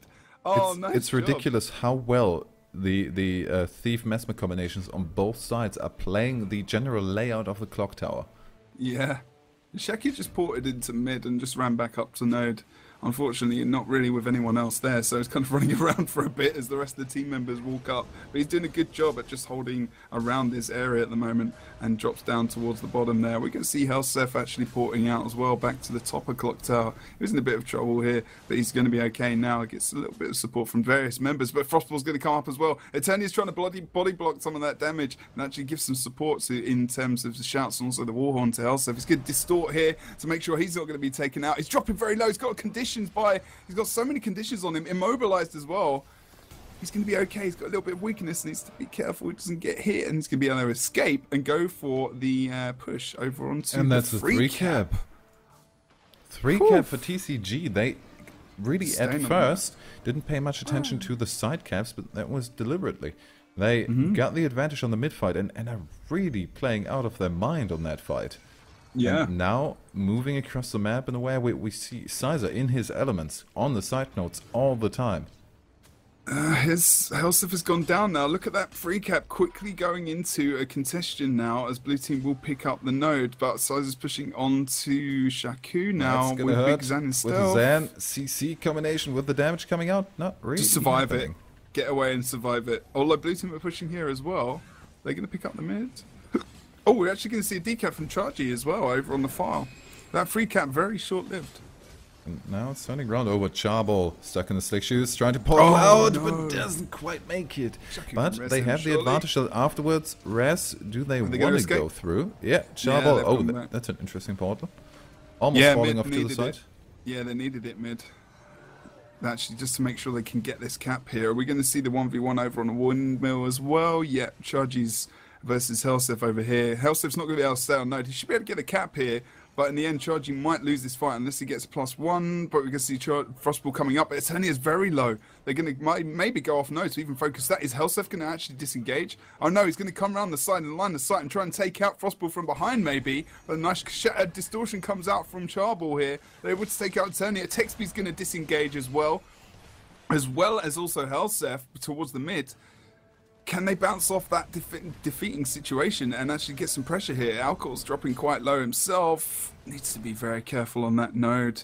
Good push from Blue to really come back into the game. Yeah, they kind of pulled them in and turned it around. I feel like SF was really in a situation where he thought, well, we have the engage on you.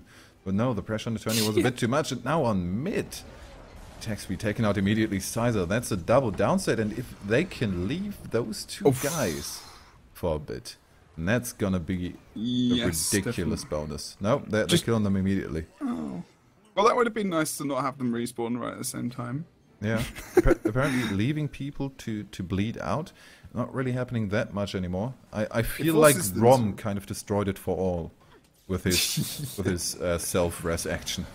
See, now, in my opinion, what would be nice is to just fully push on Mansion and maybe even leave the windmill, just because they've got to cope with so many respawns. But the thing is, they haven't done that, but they've actually got the kill on Helseth. They've still pushed, even with defending that windmill, but they might regret that, because remember what happened in this 1v1 before.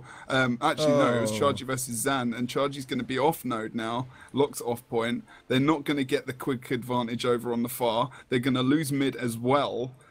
I don't think they should have done... If they were going to go for Mansion, they should have just sacrificed Windmill, to be honest. But they are going to keep point contested. It's rare that you see an opener kill on Helseth goes this badly for a team. They picked him up immediately, but lost control of everything else. Sizer with a quick pickup of the decap on mid, and then the good move over on that windmill node. I think you're right. They should have actually completely sacrificed windmill and try and concentrate on that double cap, which they are now doing, kind of leaving Chargy to die. To got be no honest. choice. But well, good sacrifice maybe. We've got Big Zan on the other side, so yeah, that's true. At least they've got the things are evened up now, and someone just needs to stick on node for a second. They can get the cap as well as put pressure on, but they could get the point easily here. And that's what Alcohol's going to do.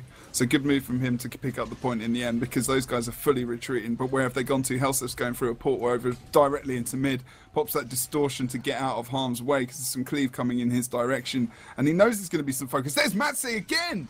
Cancelling out any of Helseth's damage potentially in future, especially on that point in the window. He's not able to range at all, he just has to run around, but he gets his own support in terms of Sizer, but Sizer's caught out as well because Matze just puts it back in his face, and Zan, and all look is fighting on the corner. We're going to see a couple of members here go down for the blue team. Charball dead. Matze in the down state. This could be a really pinnacle point in time for TCG. Is that going to be battle standard? Yes! There we that's go. A good thing. They really needed to keep him in this game. Oh my dear God. Matze needs to keep up that pressure at the moment. It's so close, but the decap over on the Mansion is gonna gain the lead of TCG. Oh, Sizer deciding to say that. He sees the respawn just Frostball, well, meaning just Frostball, but still in a 1v1 potentially able to take him. Some people like to say that Thief is a hard counter for Mesmer. I don't agree with that. In fights, yes. In fights, a Thief can completely negate everything that a Mesmer does. In a 1v1, no, one missed dodge and you just explode as a Thief. Yeah, I mean, he's coped fine with it. Frostball's got away completely fine. Actually, it's to the point where Sizer's just completely gone for the node and he's going to pick up the 2-cap. Even Zan's going to go... No, Zan's thinking about range. No, I thought he was going to come over to Mansion. But no, Sizer said he's spotted the portal. Good spot from him, which means that he knew that there was going to be a push over towards the node. So that's when Zan came over. So good communication from TCG there to make sure they weren't going to lose that Mansion. But they've countered it with a push over towards the other side of the node. But how's this portal? He's going to get the decap, but look at Sizer as well. He's there. They're just switching up the points. They're switching up the map. They're playing them at their own game between the two nodes now. Is Texby going to think about holding this point? He knows he can potentially win this against Chunji. Oh, nice immobilize. Oh, he gets the node. Good job from Chargy over on the windmill. That was nice. Nice immobilize. Yeah, nice and quick, secure off the cap. And the blue team really needs to pick up that mid fight. Does TCG have anything to say against that? Not really, with Helseth already taken out. He's down and out for quite a while then now. 15 seconds to be exact. At least as soon as he dies, and Texby might be the one to follow. He tried to hold it. Wait, why did he stick around there? I think he could just. There's a confidence to win that versus Chargy. Oh, we actually can see the mower now onto Eternia as well. If they can pick up the kill, they're going to follow up with this for sure. And he's really struggling. There's nothing he can do about this at the moment. There's no team members to support him. There's nothing coming out. But we've seen a decap happening over on the mansion as well. And TCG slowly losing this game. And they're actually getting different members. They need to kill Eternia here. They can take him out. Oh, he's going for the res. We do have the poison on him, but that's going to be too much damage, especially for Helseth with already the distortion out of it. So they are going for the mid fight afterwards, trying to get there quicker than their opponents. They're still kind of stuck on the waterfall. Makes it up there. Are we going to see a knockback? Only Alcor needs to be knocked off that point. Matze can't really stay on there, at least not for longer than a second.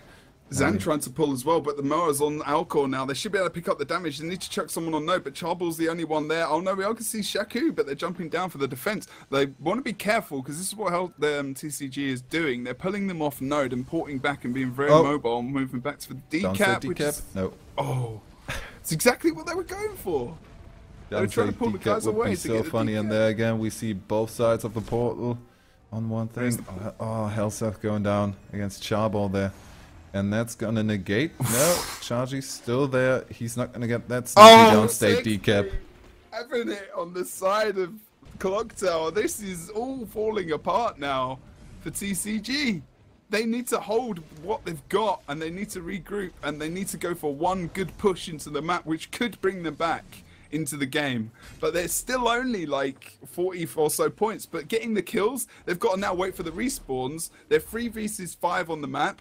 This is not looking good for TCG whatsoever. The blue team should have this map as it stands at the moment, really. But I think TCG can come back in with one good map placement. Oh, and the trap is going to be the answer. The trebuchet is going to be the answer. Definitely good in a big mid fight. Can they concentrate everyone to that point on mid? Nope, no one hit so far. These guys know how to dodge. And now we already see the answer of Matze going there to kill Helseth. He's escaping immediately. Look at Texby. Texby could possibly get this decap, I believe. They just need the 2 node decaps. But look at Chunji. He's been very offensive onto Texby. He's telling him, no, no, no, no. I made a mistake before, but I'm not doing it again versus Zan. I'm going to hold this point. It's mine. And he was very offensive. Dodges that supply crate as well. Both men do. And we are going to see the nice pull from Texby. But look at the effective knockback. He should get the decap. There's 1 decap down. Is it going to be too late, though? Are we going to see all of blue team just falling on this mid node? Oh, the pull of Zan onto Frostball there with the magnet pull on the toolkit. They've still got the mid node. About if I that was the mid blue node. team, I would be pretty bloody happy with how we're playing at the moment. But they need to keep mid. They need to have that node. But look, they're so desperate to get the decap that Alcor's going for the decap himself. Yeah, but that's something they can react to. The most important thing is getting the decap. They don't really care about the caps at the moment. It's a nice thing to have, but without that mid thing, they're out of it already. So they have no chance, and it's not looking like they're going to get the decap in time. 3 points to go. That's not enough time to get that decap anymore. GG.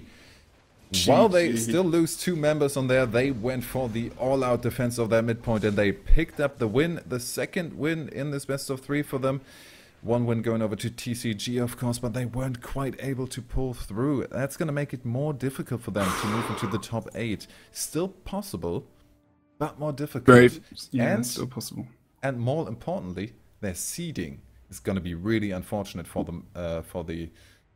Well, is the seeding also going to be taken over to WTS qualifier? I would assume so. I would assume so. That would be silly if it wasn't. I really, really hope so. I'm only saying that because I don't know.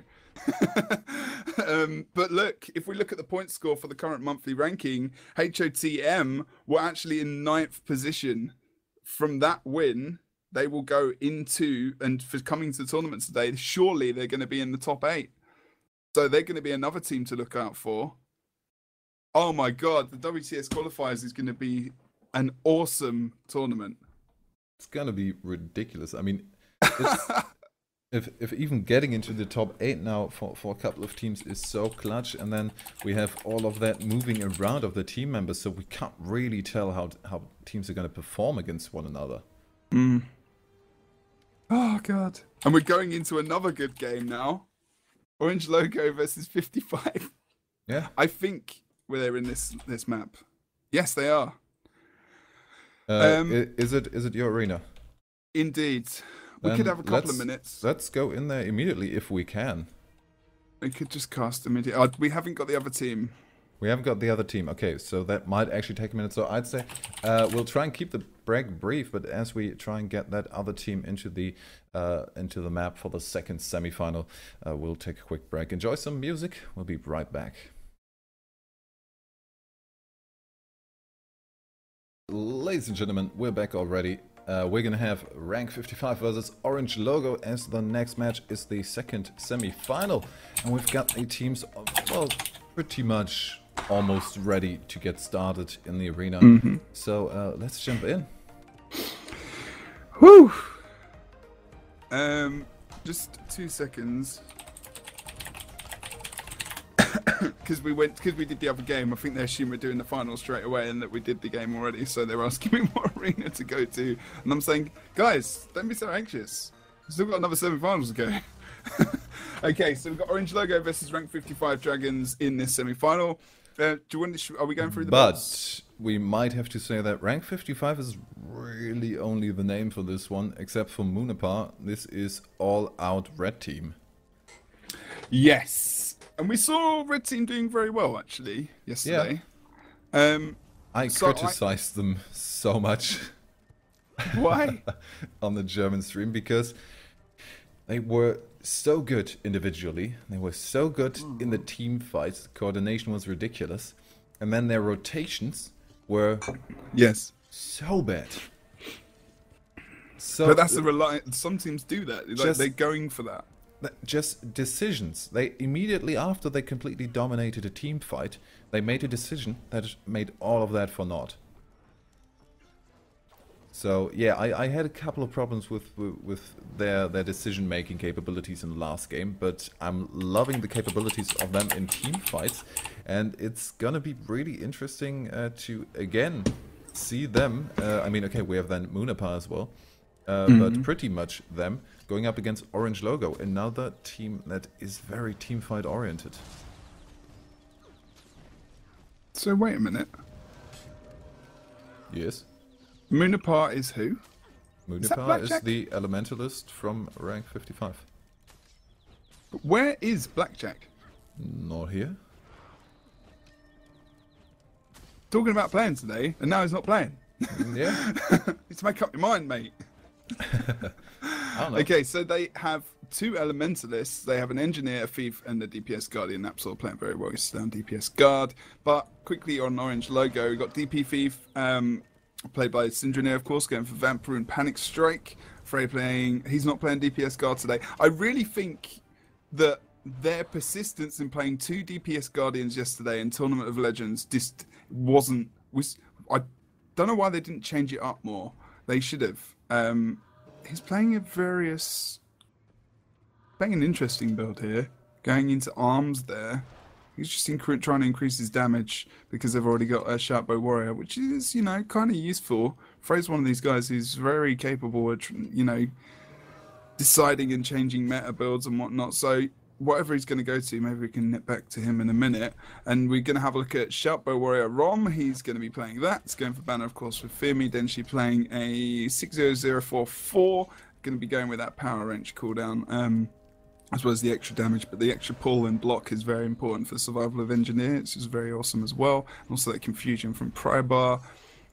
And then we're waiting for Tage. He's playing DPS Guardian more, no doubt. He's just AFK. Yeah, probably. I mean, the Frey, interesting, taking a bit more. Well, might want to take the other trade there. But he's other not got than anything that, there. Also good going for balance stance. Yesterday we saw, wait, who was it? Oh yeah, from Salt.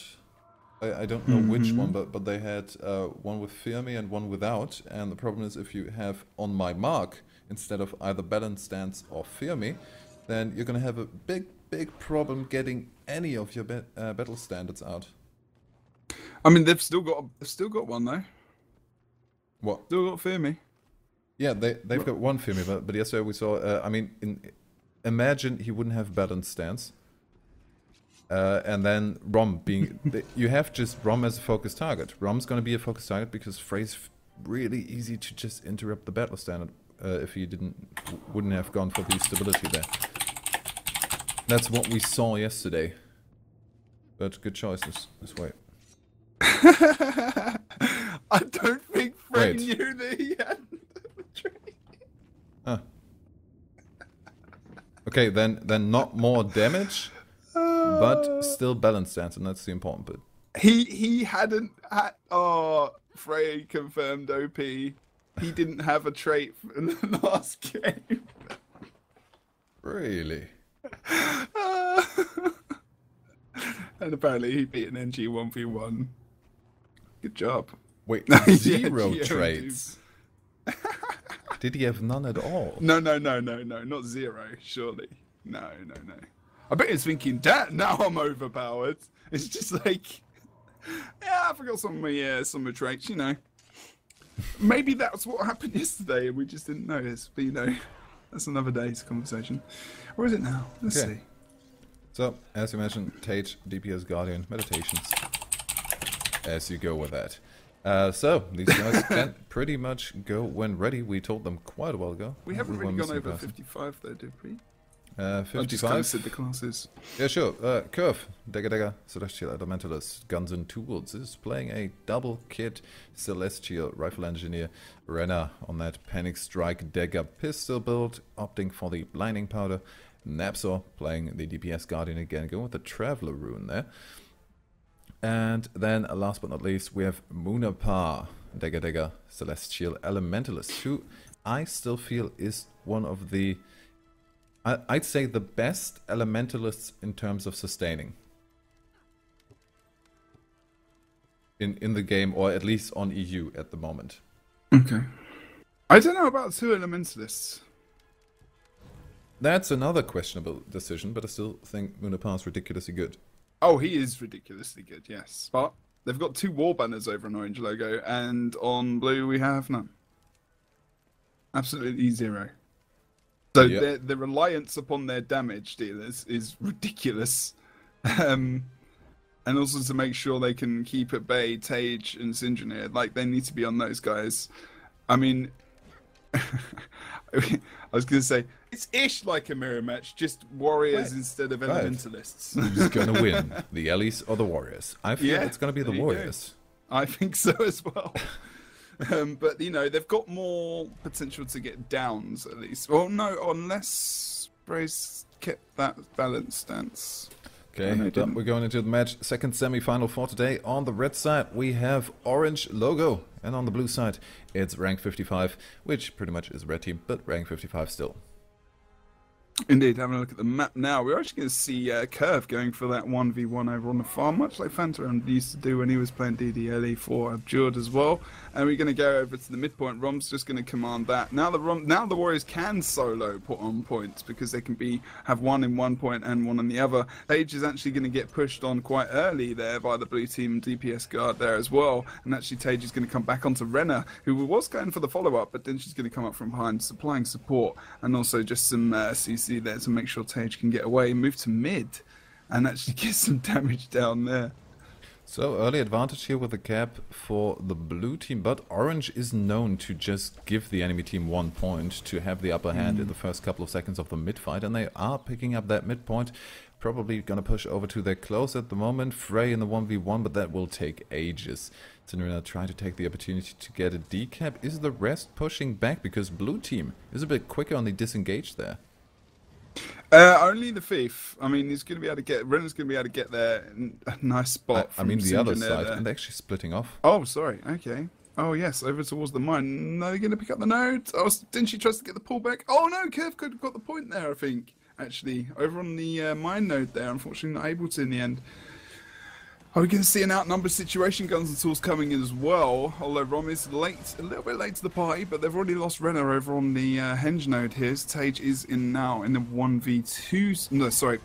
Munapar is in the 1v2s. That's actually not a bad person to have in a 1v2 situation, but he's going to opt to leave.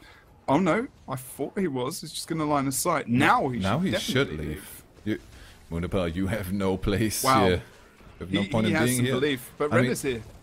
Yeah. That's Oh, good- and good wait, plus with that one. with that combination, they could actually do That's it. nice. If Renner doesn't get caught in a really unfortunate immobilize, and they could actually pull this 2v2 off. But in the meantime, oh, are they going to get the sneaky decap there? No, Tage is on point.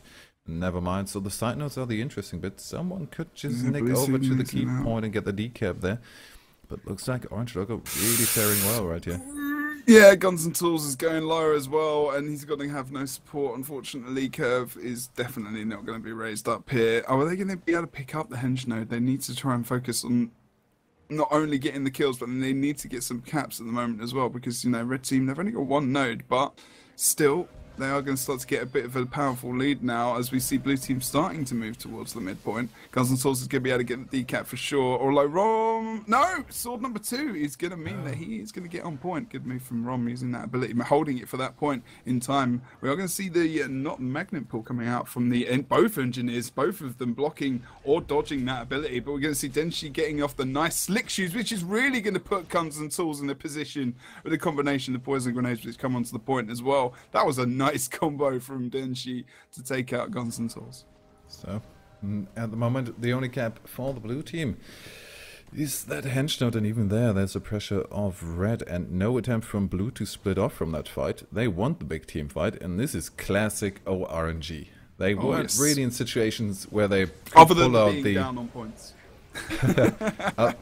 Other than that, they couldn't really go into these straight up, we're gonna push you into your home node mode against a bit stronger teams. But at the moment here, rank 55 not really putting out the performance they need to. Well, not at all. I mean, they don't look very confident on the map as it is at the moment. They're missing a warrior. They really need that banner because they're struggling in these fights. There's too much sustain now from cheese mode.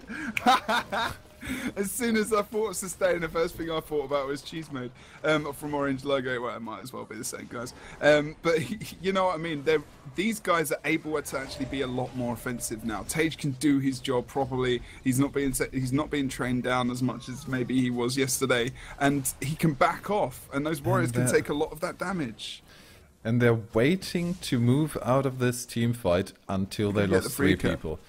These guys really need a person that they need a shot caller. They need someone who says, nope, you're not going to stay in this team fight. You're not going to be pressured into that home node fight by Orange Logo. We need to split up before we lose some. And we see right now what happens if something like that doesn't get set. Pick up a creature on the side and end up with a triple cap for oRNG. Wow. Absolute dominance. And this is something they should have done yesterday. Having another warrior. I mean, they haven't got a Mesmer as well on the blue team, so this is a lot easier for Orange Logo to keep command of the map, because they haven't got a massive amount of mobility themselves. You know, they've not got a great sword to put down. They've got Thief, okay. They've got Tage who can port, but he can't, you know, run that fast. He's running pack rune as well. I'll double check. He is running pack rune as well. They've actually, in this mid-fight, they've actually got the bonus stats as well, so that's going to be even more of a pain in the butt for blue team as Guns and Tools goes into the down state. But, you know, I feel this is a much stronger composition now from moving to the warrior rather than having 2 DPS guardians. Well, also, right now, they're up against a team that kind of lets them do what they like to do. Yeah, and that. and you can't do that against Orange Logo. Nope. Don't let them have any kind of control. If you play their game, then goodbye. They might be able to get Denshi here on the mine node, although we're going to see him drop out and with the slick shoes. Good job as he starts to get some defense here by Rom. I don't know if it's going to be enough in the end.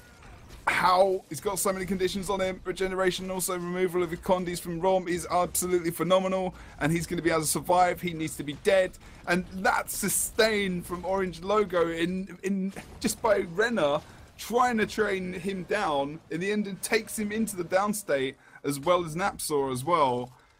And the blue team are kind of being schooled on the minor node at the moment. And they also kind of used their eagerness to get the kill on Denshi there to completely to their advantage. They just said, yeah, you try and kill Denshi, which is going to spam a couple of condis in the midst of that, and you're going down. Yeah. That shield grenade with the shrapnel, you know, that combo is horrible, especially if you're a thief hanging around there. That's just horrible damage to cope with. just tuck a throw wrench in there as well, and he's going to go. But it's very similar to how Rom moves as well, but he wasn't really light signing. He was literally staying on the node, went off for a second, and Rom was just supporting him very well. And good damage from oRNG Logo in the end. And they've still managed to get over to Henge and control this fight. And we're also seeing the benefit of having 2 battle standards. Kind of every time Syndrome goes down, nope, battle standard. Up you go again. Oh, which one's? Who's got the battle standard now? Oh, Rom's got one in 25 seconds. That's okay. That's not going to be quite enough for Syndrome here. He's going to get the damage, but Fraser in that aggro rest there. No damage coming whatsoever. He's going to be back up again. Who's going to run into those slick shoes? No, not really anyone. We have 2 decaps, but this is just already a commanding lead. And even though they kind of are delaying the inevitable, they're still not gaining any headway in this match.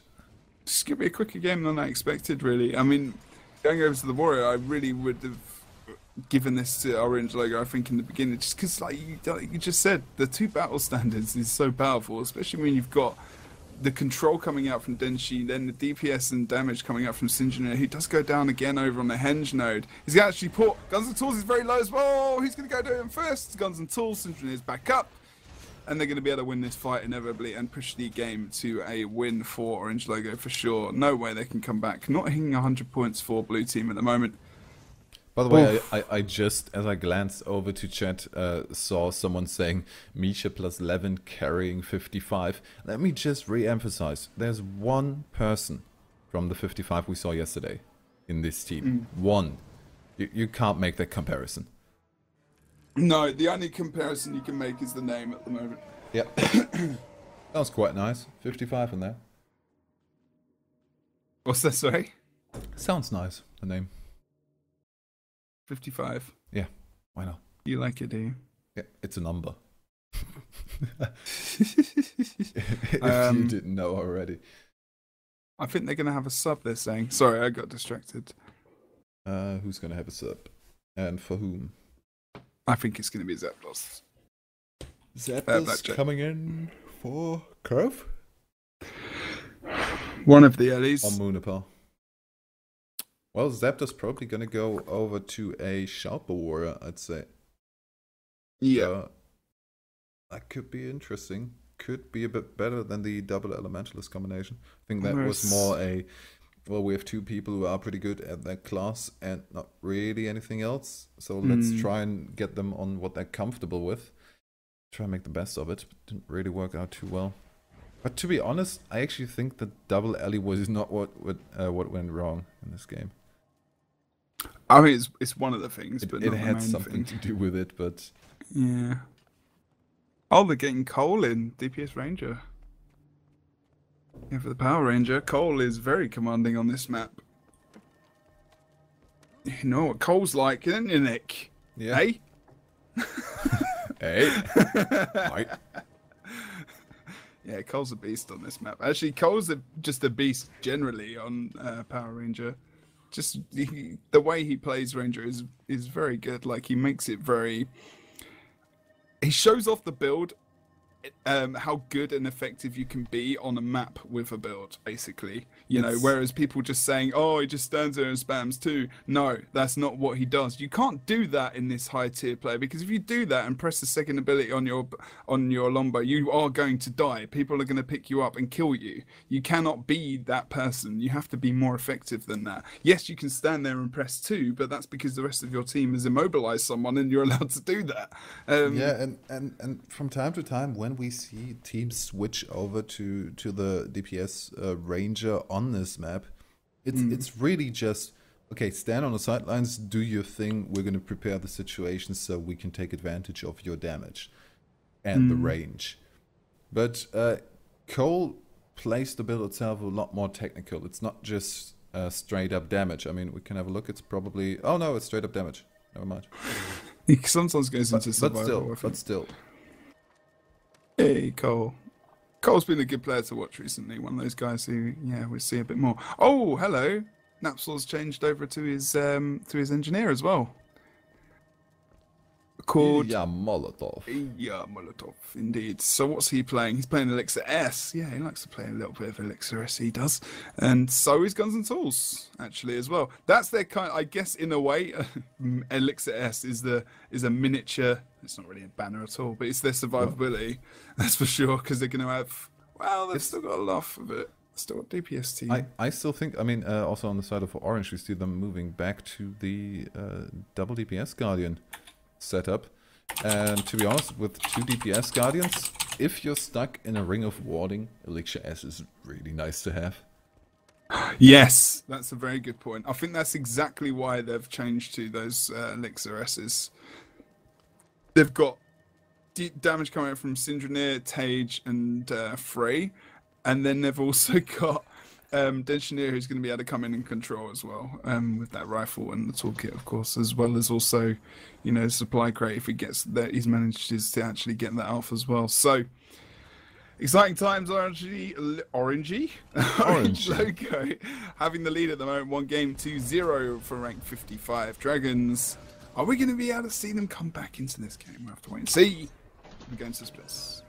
So first they need to split before we can actually tell you. Looks like Cole Summers is going to be the defensive one on the waterfall and is going to be welcomed by 3 DPS people, 2 DPS Guardians, and a Thief. That's going to be a quick end of Cole Summers, although I like to say that he has very straight up defensive cooldowns, meaning he can pull a couple of them and is not going to get bursted down, but if he has no time to react, then yeah, goodbye Cole Summers. That was quick.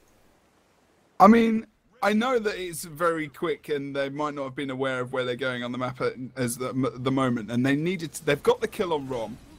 They need to make sure they keep it. If they can get this, then it's 1 for 1, and they've actually got a better kill on the map, in my opinion. They're going to be able to get it because these squishy guys aren't able to get the actual res on Rom. This is actually not too bad. And that for takes Blue up Team. the entire support. And considering that, He's got a vengeance. What? Oh, that's okay, ballsy. that's... It's because it's going to be the rally on Moonapar. Are they going to get the Stomp? The damage is good, kicked into the side, but we have the Vapor Form. He's trying to take every single bit of damage. Their supply crate dropped on him. They won the rally, and there it goes. Moonapar back up. And back down. So what I wanted to say originally is that the fact that they kind of removed Cole Summers from the map meant that he's also going to be back pretty quick. And they now got a pretty good kill on Rom. He's out for a while, but yeah, Moonapar as well. Ilya Molotov, oh, they're following up. But Tage is down as well. 2 members down. They're not going to be able to pick up the res. Not back. Oh no, they are. They got them down. They got the confirmed down there. Good job from those guys. Blind on to Tage. Make sure that no one's going to get knocked back. But now Napsal's going to go down. He attacks in the Shadow Refuge, which means he's going to be brought out of reveal. Of course, I'm not sure in that situation it really would have mattered. But Syndranir actually, God, this like flipping yo-yo fight over on this point at the moment. Syndranir's got a bit of a better opportunity to get out of that though. Whew, what was rank 55 doing there? They were individually, person by person, coming in for the res on Ilya and didn't quite get it every time. If they had stuck with the res with 2 people, they would have easily gotten it. There was not that much damage on the corpse. One person almost got it, but they rotated out so unnecessarily. Got Renner for the decap though, over on Waterfall. And he should probably leave that fight. I would just maybe just +1 over. Oh no, he might actually. I know it's good actually. He's waiting for the rotation. Syndran is going to come in and kill him though before Napsal can actually get there. And this is going to be a hard res for Napsal to get, but he is going to have that Elixir S. But with the poison and also the extra burning laid down by Rom, there's then no way they're going to be able to get Renner up. And unfortunately, I think Renner maybe should have left a little bit earlier. Frey's going to come in for the extra damage onto Napsal. He's going to be able to get away. Doing a good job against Denshi. Denshi is solo, but keeps himself alive. Nice line of sight, Cole Summers. They were kind of playing the line of sight game nicely there, but Denshi going aggressive again. Cole Summers also has a couple of cooldowns to regen. Oh no! Mobilize him off sight. He's going for the kill, and that's a good idea there.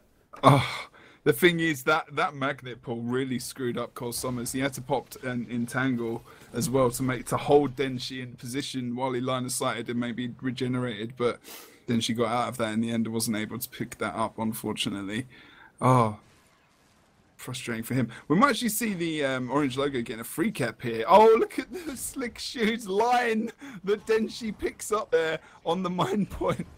Good job from him in defending that node completely. Awesome job from him. That was almost a perfect like quarter circle there to make sure that no one could using it as a barrier, you know. Which for the elementalist in his position, I'm assuming that he didn't have any cooldowns to make sure that wasn't going to happen. Free cap is real. Moonipa falling. Ilya might actually follow up. He has nowhere to go for defense. Oops. Oh, he's invisible, but there comes the vampirism. Can the vampirism save him? Actually, no, he's running right into Tajan. He just needs to press one of those meditations to get him down. Ilya, the follow-up kill. So we need a regroup. They're trying to make the best of it. Renna's dancing. Dancing and camping. That's multitasking for you. And Cole Summers. Cole Summers is going to die afterwards as well. He's never going to make it out of this one alive. They're just... Why are they dying one by one? This game is over already. They should have regrouped. Because of this reason, they need to do a sensible thing, give up like 70, 80 points and regroup and give it another shot on this map as if they're starting from anew. Because if they keep feeding the map the way they are, they're just going to lose different members. And this is, you know, a position you can really get into quite easily. Because you almost to a degree, you see, oh, they're only 130, 40 points behind. And then you look at your players and you've got like 3 guys left on the map. And they can just steamroll, and there is no chance that you can come back. No, they should have cut their losses, go for the regroup, but this way they, just one person running or not trying to escape, just basically gave them another 80 points or something like that. Yeah, I mean, I was going to say that at least they're in a 4v4, but now even Denshi's coming in. At least Renner can maybe get behind in stealth. But he knows that. He's already seen him. He's moving. He's not going to be able to get that. Denshi will get in the point. I know. He should go through. He can get the decap on the quarry. He's fast enough. Yeah. But he should have decided that earlier. Yes. Oh, no. Oh. He's in the cheeky. Oh, he's cheeky. And now he can move on. He's gone for the opposite. Nice. Nice cheap. He might be going to get both decaps here. Oh, but unfortunately gets the waterfall again. And Denshi does a great job of actually not doing it. But Renner... Unfortunately, if he looks around the rest of the map, we've got the downstate of Moonpark, we've got the kill on Napsaw, we've got the downstate of Cole Summers. He's kind of playing his own game there, trying to make the most of him, trying to make the most of him just running around the map. He doesn't. Is Renner trying to carry? He doesn't have anything else to do at the moment because all his mates are dead. Oh, this is definitely a game end. Again, maybe even on a similar point score in the first game. But yeah, not looking too good for these guys. They are missing someone like Blackjack, really. Yep. You said it before. They need a shot caller, they need a strategic mind behind this. Yeah. Because they're really all over the place. And they're being pressured into the game that oRNG Logo is playing. Are they still? Yeah, they are engaging on the quarry. So maybe we're gonna see them trying to get at least a wipe on 2 people and do the honor lord rush. But oRNG Logo also thinking the same. We can end this pretty quickly, or maybe we can just put an impressive score close to the oh so holy 650 mark. Is that even possible? I don't know if 650 is possible or it stops. Logically, I think it would be 649. Yeah, 649. Let's see how close it can get. Oh no, they would just end it. Oh, that's unfortunate. Half down already. Lord, no real defense coming out. We have a 1v1 going on behind them, but Lord already dead. Coming in there, 5-7-3. That's how close you get. All decaps across the map, but the 150 points from the Lord still carry over. Second win from oRNG Logo, so we do have a final set up for today. oRNG Logo versus HOTM. We won't be long, Big hopefully. V. Big V, indeed. Anyway, so we can go to a break, I guess. And yes, I can fail with game end. But yeah, cool. Awesome. Weekly Cup. Weekly Go4 Cup, I guess. Yeah. Number 30. With us. Okay. Sorry, Anything because I'm not else? controlling it now. I don't know what you want to do. It's weird. Yeah, I know what I'm going to do next. I can't do it. kind of wanted to just let you go with it. You're going to screw with me. We're going to go into a break now. Stop it. You can listen to some music and we'll try and get that final ready for you as fast as possible. Once again, it's going to be HOTM Angels Unite versus oRNG Logo. See you in a bit. It's going to be oRNG, oRNG Logo versus HOTM Angels Unite, aka Big V, who just managed in the second to last game we've seen to kick out TCG and deny them their oh-so-needed final spot just for the Go4 points, because this time around we have the Go4 points as a qualifier for the WTS. The qualifier for the qualifier of Yes. the qualifying qualifiers. Yes, indeed, and it's important. This is 100 points for the Go4 points. So, for now at the moment, HOTM are 9th position, so they're just out of the top 8. But obviously, with what they've done today, they're going to shoot up to say.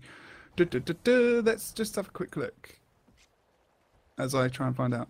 Yes. They will get, if they get 60 points, they'll go to 100, which means they will automatically get to, because none of these other teams really came in today, they will go to 4th, actually. Yeah. They will go straight up to 4th position. If they win, that's pretty good. They will be in no, they'll still be in 4th, because Salt actually would have got some points today as well. So they'll still be 4th. That is a good position, you know, because that will give them almost... I'm not going to say a free win, but you would expect them to win that first kind of round of 8 matchup and go into the one of the semis. So it would be pretty good for them to get a win here. Either or, really. They get 60 points, they'll still be up there. But, yes, go when ready. Oh, we are ready. Yes. Yeah, we are ready. Indeed. Do we need to go over any builds? We can quickly give a roundup of what's happening. Chargy, playing Celestial Rifle Engineer. Charbol, who's Frostball, is playing the Shatter Mesmer. Alcor is on a Shoutbow Warrior, and he's going for the balance stance there. Matze, he's going to bring the damage, he's going to bring the pain with that Panic Strike build, opting to go for the Blinding Powder here. And Shaku is on the Dega Celestial Elementalist. Indeed, as we go over to the red team and have a look at Syndrome playing DP Panic Strike Fee for the Vampirism Rune. Frey playing Shoutbow Warrior. Let's just quickly check his traits. The usual traits there as well. Tage playing DPS. He has traits. He has traits is the more important thing. Yeah, exactly. Meditation Hammer Guardian. Denshi's going to be playing Celestial Rifle Engineer with a Vamp Rune. Still opting for the Vamp Rune. Rom now going for the Shoutbow. What? Shoutbow? I just saw Balance Stance, and I almost went Shoutbow. He's playing... Sorry, not Shoutbow. Shoutbow. I said Shoutbow. I thought I said Hambo there for a second, just because I saw... Shoutbow. Just because I saw Balance Stance. So going for the double Shoutbow setup again. oRNG Logo. Let's see if they can finally claim a victory again after a rough time they had in the last couple of weeks against Big V on the blue side. Let's see the splits. Oh, Big V being very patient in their movement now. Patient or slow? This is where this is going to come in. They need to move quickly. They're going to come up from behind on... their stealth completely comes out because their movement was... It's a bit slow. They're starting to move up now. Very stealthed. Alcor's going to get a ton of damage onto him on mid. If he goes down in this fight before they've even got to it, this is going to be a big mistake move from blue team. And their patience might not have actually held it out here because... Alcor is going to go into the down state. Now they need to use all their resources to get him back up. Oh, but they will do it, and actually not that much lost yet. Charging and the portal. Quite low, but we're going to see the portal. Oh, only for repositioning on the other side. That's actually pretty good, because now they can kind of reset the fight. They only would have needed to be a bit more careful with that hench point, because Denshi's already on his way to get a decap on that. Chargy, same story. Only problem... He's got Frey to deal with. Frostball just on the node. There's Tage and Denshi standing up top. And he just jumps up and does a great sword knockback. Rom comes into the node. He's going to be back up. He did go down there for a short second, but nice move from him. Actually, Matze gets back up as well in that fight. But Tage is going to... Oh, we've got another yo-yo effect going down over here. We're going to see some cleave coming out. No one's going for the down. Oh, we're going to see the stealth down of Matze going for Tage there. They'll be able to finish him off. But follow-up kill on Rom maybe with that mower coming out. He's immobilized because still the mower has a couple of escape mechanics. And that's a bit too much for them. Tage out, Rom out, so that's 2 to go. And we've seen them. That's the standard big V move of concentrating on that big mid fight and afterwards rolling over the map. But they lost a couple of points. They gave up a 30-point lead just due to that aggression on mid and trying to get those 2 kills. One is already respawned, so I don't know if the benefit is really that big. It's good. The push back to their spawn is better than pushing mine as well, though, because they can, the respawn coming out of Rom and whatnot means that they can regroup quite easily. So now they would have to actually push all the way back over to the other side of the map to actually make sure they could get that. Now Matze really needs to pull out here and be very cautious. Chargy comes over to actually offer up some nice healing there. Unfortunately, Matze was out of range of that, so didn't get much off it. Now they can push back up with Rom out of the fight, although he's coming back in now. Shaku's coming up from behind on him, which means he can actually, we've not got much support over here on the midpoint. I know we do have Frey, of course, still playing on that Shatbo Warrior, but they've been able to take out Alcohol quite confidently here on the mid. I thought Ron was going to go for the down, but not coming out in the end. Not really much loss, and now they're disengaging already. A nice move from Chargy. He's already almost at that mine point, making the best of it. We also have Rom trying to do... No, Frelina, other warrior, trying to do the same. But this time we have the faster reaction on the side of Big V, and they actually didn't pick up the cap yet. What happened there? They just... he saw Rom and he just bailed. He's gone for the res instead. That's a clever move. Opting to go for the res over the cap. That's good because they can push back to mid. Rom's out of that fight, and also Frey is as well. So they can I actually meant mid. We had that blue capped until just now. They won the fight and just immediately moved on. No one said to cap. They could have already had that cap going on right now. I thought it would just... I don't know. I was looking at the mine, and because Chargy actually just nipped off as Rom came in and got the res on Frostball. I was always talking about that. But it's a similar situation, I suppose. Opting to go off node and go for surviving and actually winning the fights rather than just getting the nodes, which is kind of the way oRNG Logo play it. Rom down, Tage down, Rom down. Rom picked up with the battle standard here. He's good and alive against Syndrome. He needs to pick his target. Didn't really have anything to do with that Matze kill, but they should almost be able to get their rest with 2 people. No, it's not even 2 people. It's just Shaku who might be the follow-up kill if he doesn't get out of there quickly. Yeah, I think... the initial port up top would have been nice as soon as he went down, to be honest, so Shaku could go up there and get him back up. Unfortunately, they used the updraft quite effectively, but in the end weren't able to get that. So still oRNG Logo. Even when getting the opening kill, oRNG Logo is able to come back. Even one man down, they still have the sustain to potentially just get one of those squishy guys down and out of the fight, just due to cleave and condition pressure. If they didn't have the other Shatbo Warrior, I don't think they would be able to do that at all. So this is a good decision from them to go for that. Charble's down over towards the midpoint at the moment. He's definitely going to be cleaved down here. Those burning ticks coming off onto him. No one really in range to defend and bring him back up. Blue team aren't really regrouping too well at the moment. They've got... their only node is being decapped now as well by Syndrome, especially with the one man down on the map. That's an easy decap, still leaving oRNG Logo equal in numbers in these fights. As you can see, Ron moving over to the team fight as well, over onto the mine node. Decap comes out, Chunji gets the knockback. Also, we have to see Tage running off point. He's being quite pressurized here. That ring of warding isn't going to be very useful. He's stuck in it at the moment. Chill and also a little bit of cripple there comes onto him as they're still trying to train him down. Matze stopped from that, and Mobilize comes out from the third skill on the scepter there. Oh god, we're in a horrible area in this part of the map. Oh, Tage's going to go down here. Good move from Blue to push back onto him, but the banner comes out. Tage is back up, and he's able to be pushed back into the node and get the support he really, really needs, and actually put the damage back onto Chargy. He's really low. He's going to go down here as well. Although Tage has got to be careful and not able to pop his heal off. Who's going to go down first here? That's going to be Matze, and he will rally Rom. No, Tage is Tage down is and up. out, still on the side. We have almost, that might actually be a quadra kill we're going to see coming up. Chargy going down. Charbol, no, Charbol makes it out. Alcor is somewhere completely else. And Shaku moving over to that midpoint, which is neutral at the moment. But Charbol followed up by Syndra with the damage. Shaku should be able to get... No, should not be able to get the rest because we have 2 people for the assistance. And he's just trying to hold them away from that midpoint to delay that cap and secure that henge point. We also see Matze not going for the... Could he have gotten the full cap there? Because now it's potentially under contestation. They need to get someone on these nodes quickly. It's all well and good now trying to get the kills, but they're both playing the same kind of game. But oRNG Logo are actually getting more kills, so they can control the map that way and actually get the points. Whereas blue team aren't. So they need to think more about their rotational play as well at the moment, especially with Frostball. So they need to try and get some decaps going, especially with Matze as well. And now they're starting to get some kills. Rom is in the down state, so they need to start thinking about rolling over this map and keep him in this position. But they know that he's going to use that vengeance normally in quite an effective way, but no one really that close to being down for him to think about using that.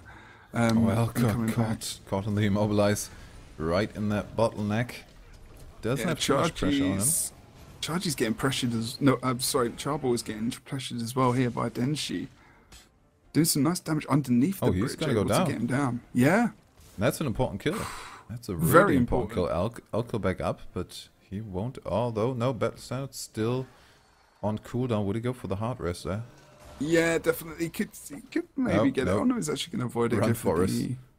Is he going to try and contest the point against Rom? He's not going to be in time. Not sure he's going to be able to get over to this node in time. He's just going to gang up with Matze as well over here, trying 2v1. But we've got Denshi coming into the point as well. So oRNG Logo supporting well and getting some damage and support on this point. Should be able to hold it until the rest of the members come in, but we are going to see a 2v1 in favour of blue team over on the mid. Can still come back, but they need some points in the map. oRNG Logo getting the free cap. Yeah. This is looking very similar to what we've seen from red team yesterday. Because they are picking up the kills in the team fights, but after that, nothing. They're not capitalising at all. Not at all, no. Even, I mean, in this case, oRNG Logo is kind of pulling it back from time to time, even in those team fights, which don't look too promising in the beginning. Mm-hmm. So just maybe that focus on getting that kill, that tunnel vision almost, kind of being the problem here for the blue team. We have one down, one's back up already. Wait, do we see the Vengeance here? Yeah, Vengeance back standard, bringing Denshi back up just barely, but he did it. Indeed. Yeah, good choice by Rom there to bring him back up. Really does give the extra usage of that Vengeance, making full use of your downed utilities. Unfortunately, Syndra is going to go down here, and I don't think this is going to be a good place for oRNG Logo to remain. They are really outnumbered on this side of the map and not really losing. Really, the blue team are doing an okay job. This is the last chance in the game for them to really come back, and they probably could. They need to +1 Chargy over on the far point as well, because that is their spawn, and it's going to be one of the best places to do it, but they've still got to control the rest of the map. But they're actually leaving him here. I'd say leave him. Chargy needs to play it just for the neutral. He needs to play it just for the neutral and try and sustain for as long as possible. Oh, the Slick Shoe's kind of not benefiting from that. Forcing me off point a bit. He's going to die here. Still the pressure is coming up. He is going to die, especially with Syndra coming in. Yeah, so, blue team really needed to support him, especially losing a man on the map. They could have just put someone over there and sustained the mid. Because now they're on the back foot again. They've lost an extra man, and oRNG Logo have got all their members back in the map. Maybe Charbol can come in here and get something out of this. I'm not sure though. He's going to be able to knock him down, and Frey's getting the extra damage off. That's already it. At one point, they need to gain the control of that, or it's all over. Apparently, oRNG Logo, even if they're down 2 points, still pressuring into that home node. Or far node for them. Yeah, I mean... Matze! Will he be the hero? Yes! Yes, he will be the hero!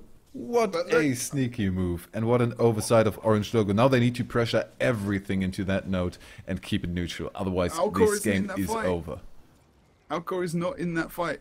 He's not able to support as well, but he's not really got any big cooldowns. Who cares? Well, they will care because Syndra is going for the decap mid. If he Just gets that, clutch it. they just clutch it. They- You could do it, boys. Just clutch it, you know.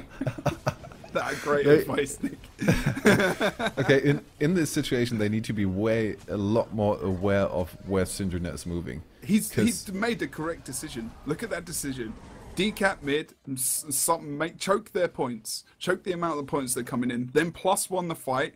Already, that means that Alcor has to disengage, which means blue team are missing out. But at least they're sustained on the other side of the map where they can get some kills and get the node. But they needed to have pushed to mid or to far. Yeah, Shaku pushing over too far. No, I think... Oh, Alcor's already down. That's really unfortunate. Now, Shaku's just going to come there to die. Actually try to get a nice static field rush in there. Static shield, not field. Very close together, but still worlds apart. Charbol coming in for the damage assistance. That could at least be sustained. They need to be careful with that mid-cap. Mats is fast enough. Gets the engage on Tage, but needs to be careful. Chargy from the side is a better person to hold that. And at the moment, oRNG logo a bit split apart. Let's see where they will group, because we know it's oRNG logo. They will group up. Yeah, it'll be mine mid, I guess, to a degree. Although we've got 2 members over here currently. With Charbol in the down state, though, that's not a great position for them to be in. They are stealthed, but they're really cleaving down well on that. Oh no, Charbol is going to go down here, unfortunately, as Shaku is struggling to stay alive. We can see Alcor jumping into point, which means Shaku can go off node, but he's been immobilized and knocked off node. He needs to get out of this. He needs to get off node, really. I mean, Alcor's on point. Shaku does not need to stay there. Midpoint captured for oRNG logo, and that's pretty much the nail in the coffin. They lost 2 players. Maybe Frey. Okay, Frey needs to be really distracted now for it to work what Matsu is trying. No, that's not gonna work. He sees you. Hello. Too bad, and that's damage. It. Last bit of damage, even getting the double cap there. The red team wins, and the red team in this case is oRNG logo. Coming back, picking up that first victory in this best of 3 finals of today's Go4. Good job, pardon me, good job from blue team to try and come back. It was a bit of a steep mountain to climb. Yeah. But they did do pretty well towards the end of that game. They were able to... They were kind of patient. I mean, they had some good movement in the beginning of the game when they moved, you know, back to their spawn and they started to wipe oRNG logo. But when they were getting those kills, I don't think... They didn't feel as if they were moving out fast enough, to be honest. Especially from that henge fight to pick up mid a bit quicker. They could have, because they had quite a few down bodies there. And they just decided not to actually capitalize too well. In a couple of cases, we've seen even what happens when you move out after a kill against oRNG logo. they just turn it around on you. Yeah, well, there is that. Rom didn't have a banner. Rom wasn't in that situation, really. So they could have. Yeah. Again, these clutch plays at the end. Just do that a minute earlier. Leave yourself a chance. Come on, guys. But also, you know, maybe there's that point in the game where people get a little bit complacent because they've got that lead, so it allows other teams to actually come back. There is that as well, I suppose. But yeah. Yeah, the general thought of, we've got this, let's screw around a bit. And then, nope, it's actually getting pretty close. Like TCG with the first game. Yeah, exactly. I do think that they could take oRNG logo. TCG? No, HTM. I think it's Ah, possible. Are we going to see a switch back? No, Frey's going to stay on Warrior. It's working, so stick with it. yeah, especially against Big V, it seems to be working. And why not? Why not? I'll tell you what, I'm really hungry. Okay. What are you going to eat after this? I'm hungry for the final, but I'm also hungry for food. Nice. Do you like that? Can you not sustain of GW2 PvP alone? I can't eat my PC though. I'm not that desperate for food. I need it. Can you not eat the joy of watching some good PvP action? Yes, I will try. Like a flower in the sunshine, Jebro consumes joy of PvP. I can see your head in your hands, by the way. I can see that. But enough complete random nonsense. We're gonna go into potentially the last game for today. Is to go for GW2 Cup. There's money on the line, but more importantly, there's the qualifier points that will determine the placement. The placement in the qualifier and also the placement in the seeding. So let's see if maybe BV can rally. And the money. The money's very good as well, 400 euros. I'd like a piece of that action. But let's go over to mid, have a look what's going on. Sinjunir, in his perspective, he gets immobilized there actually, as well as getting the crate on him. And he's going to be able to... Wow, even with that happening, there's so much damage coming out from oRNG Logo. They get Matt State down, but he just ports barely away. Oh, the rest was so good. That was a nice ball. Res, but on Charbel, he's going to go potentially down here. He's stealthed, but he's not able to, he's trying to jump up on the side still. He's just jumping forever. He wasn't, I'm pretty sure he wasn't immobilized. Let me get up. Come on, I can do it. Actually okay for a while, and he went down in the end. Really not able to do. Oh, nice potential res coming out here. He's going to get back up again. The support coming out from the blue team, but Chargy. On the other side, Rom is going for the stomp. Charbel. Oh, we actually saw a random dodge from Rom. Did not want to get interrupted, even though nothing came, actually. Charbel might really pay with his life for this action, but he might be kept alive long enough. The battle standard. Are we going to see the kill on Syndra there? Tage for the rest there, but Matsu with the damage. We need to interrupt that stomp. The interrupt on Denshi comes. That's going to be the damage kill on Syndra there. And the rally on Chargy, who goes down afterwards immediately. So all was for naught, but at least no rally on Syndra there. He's out for it, at least for a while, on the second press. Is successful in that. So that battle standard didn't bring him up, but it kept him alive to get him the rally. This will really turn it around, and the immense pressure that oRNG Logo put out first completely went awry when the first down state happened. I mean, and they got the decap though as well on the waterfall. And a DC somewhere. Who's disconnecting? I don't think so. I don't see a DC. Did it already happen? Oh, no. Right, with the respawn? Who DC'd? Cindernet DC'd.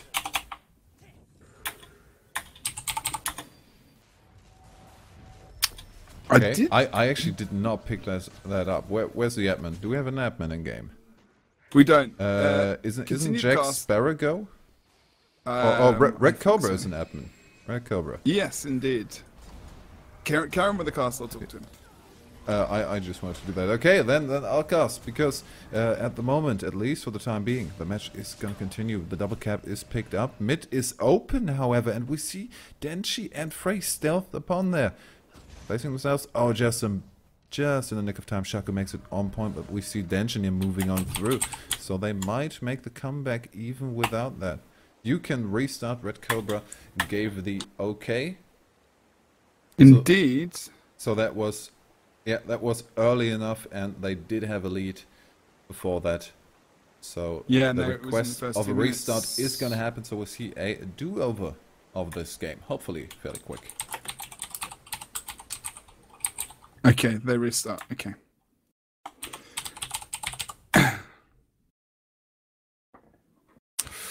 Oh, the kids. But blue team are like, yes, come on, boys, we're winning this. They're doing a very familiar thing. They couldn't res him. They couldn't res him. Okay. They did get some ticks off. Tage did, yeah. He didn't. The resing did stop. Maybe that was the case. Was it intentional or by accident? We are not in the Battle of Kylo. No. Maybe in a little bit. Yeah, maybe in a bit.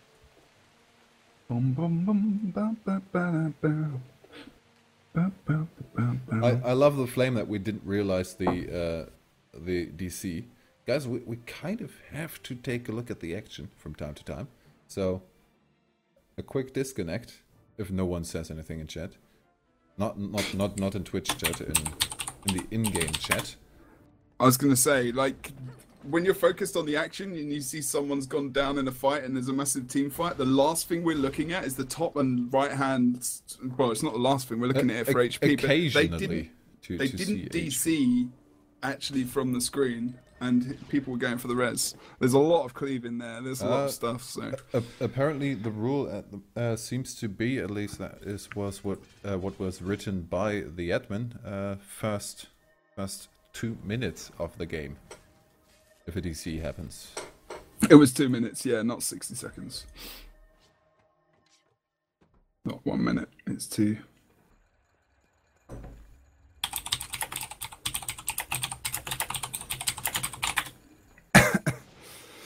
That's the decision. When he gets a DC and couldn't res. Well, at the point of resing, he definitely was still in game. Yeah, okay. Yeah, exactly. He was still in the game. Oh, well, it doesn't matter now. We're restarting the game. Okay, right. So, we're going to get back into it. Restart will happen to make it all fair and square. Indeed. Looking forward to seeing if Blue Team are going to come out differently actually into this game and see if they can come out strong. That's always kind of an interesting bit with the restart. You can take away a couple of things from the opener. Yeah. So it's not a clean restart, it's a restart with information. Can change some stuff, but to be honest, I think the original opener kind of went better for oRNG logo. So if anyone had the advantage now with that restart information-wise, I'd say it's Big V. Are you going to give me a point prediction today? Oh God. No, I'm gonna go out on a high note for everyone who's German and watched TOL. The German cast yesterday, I predicted the 3 first games of the finals within a 20-point margin with the scores and everything. I know. But before it all happens, I have to brag with a few things I can brag about. So let's see if the players might brag with their skill. In this rematch of the second match is still 1 win for oRNG logo. Big V may be able to equalize the score. Let's have a look at the splits. Indeed, Blue Team's surrounding mid actually at the moment. No real push towards far, and it's very patient. Again, they're stealthed, and there's a lot of jumping going on. They're thinking about their targets. They're going to get on node in time to make sure that is contested there, and they are going to hold them at 1 or 2 ticks left on the mid, and actually picking up the quarry as well. Nice potential burst coming out from Blue Team, but not able to get a lot of it off. A lot of defensive moves coming out from the Red Team to make sure they stay alive here. They've got quite a few caps on the node, which means they can move off, but Blue Team cannot, because even 2 ticks means that they will lose out. Tage, look at Tage being trained. They're not able to, though. Not Tage being tamed. Tage being tamed. Exactly. But he's got any cooldowns left, no survivability. Are we going to see him go down? We are. But where's Rom? Is he going to be interrupted? No. Banner, free banner, but the thing is, the reason they couldn't interrupt was the supply crate was dropped as well, and that in the end, again, oRNG logo bouncing off a good kit, bouncing off a defensive banner coming out. Apparently, it's 2 for 1 today. Charbol also getting up with that, and now the fight got 1 left. Kind of reset on the side. Denshinier, not really the best target. Oh, and that ring of warding on the stairs, we see it again and again. And always it catches someone really badly. Now Charbol in a situation where the rest is almost impossible. Second down on Matze. This is looking very well for oRNG logo right now. Yeah, this is a very, very powerful hit already into this game, and they're even thinking about going towards far now, as Frey's coming and waddling along there in this cute little Asura. Shaki's going to have to hold 1v2 now, as Syndra plus wanting this fight to end it quickly and possibly get the free cap very fast in this game. And already we've seen the Blue Team moving out from that, and they're actually going to go for a 2v2 over on the quarry now to try and get that node. Tage is just going to hold on to mid until they're aware of where the Blue Team members are, which means then he can move. But Shaku does go in the end here, does go down in the end. But this is something they want to be careful with. This is what Rank 55 did in the last game, about committing one person one by one to these fights. As long as they don't do that, then oRNG logo won't be able to actually snowball the map. They just got to be careful. Three would get the second down almost. No, Shaku makes it out of there. And we see the portal action. Portal saving him. No. Actually back into the base. No, wait. Shaku went dead. Shaku died? He had a couple of conditions on him, I think, as he went through that portal. He just kind of died. Close. Ray's going to pick up that cap. And Free that's cap recap already. Really early into the game. How is Big V going to react to that? The first one is going to be a +1 of that quarry fight. Charbel trying to get the burst, but the first bit of burst was blocked by the Dengineer. Oh, he's very, very low himself, actually, Charbel here. Needs to be very careful because they're using Denshi as well as a target to offer up a lot of cleave, which is really hurting Charbel as well as the other members. Rom's very low himself. They're going to be able to get that kill for sure. If they can get the kill on Rom, this is going to be a good comeback. They should be able to get quite a few points back in this map, actually, as Rom does a good job of line of sighting round that quarry area. As we go back onto the note, the pickup of Alcor as Changi actually pushes towards the midpoint. It's going to be a nice movement, maybe Alcor, actually just double check Alcor's banner. He's still got another 100 seconds, so it's not too bad to send Chargy over there instead.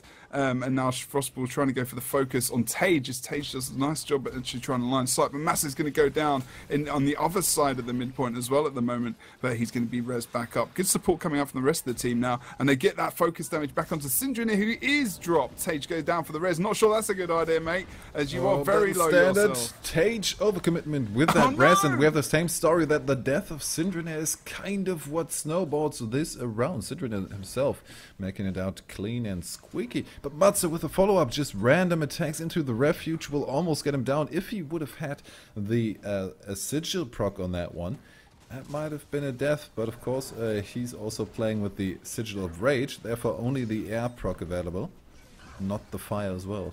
Oh, is Massa going to get another res here? A lot of pressure coming out from the guys that need to be careful they don't lose another team member. They have already. Charbel's gone down. They are going to get him back up, thankfully for them at the moment. Masse, where's he ported to? He's not ported too far away. They're not going to be able to get that res. Just take your balls and take your ball and go home, I think, right there, to be honest, which is what they've done in the end. But Shaku might get caught out from behind. Oh no, nice. He's even used his signet heal to try and survive. Greatsword is pulled out. He's got to survive for 20 seconds with not as much healing as he would normally have. And that might have been actually one of the only times to use that signet ever, because he might actually survive this. Yeah. Good rotation from Shaku to survive.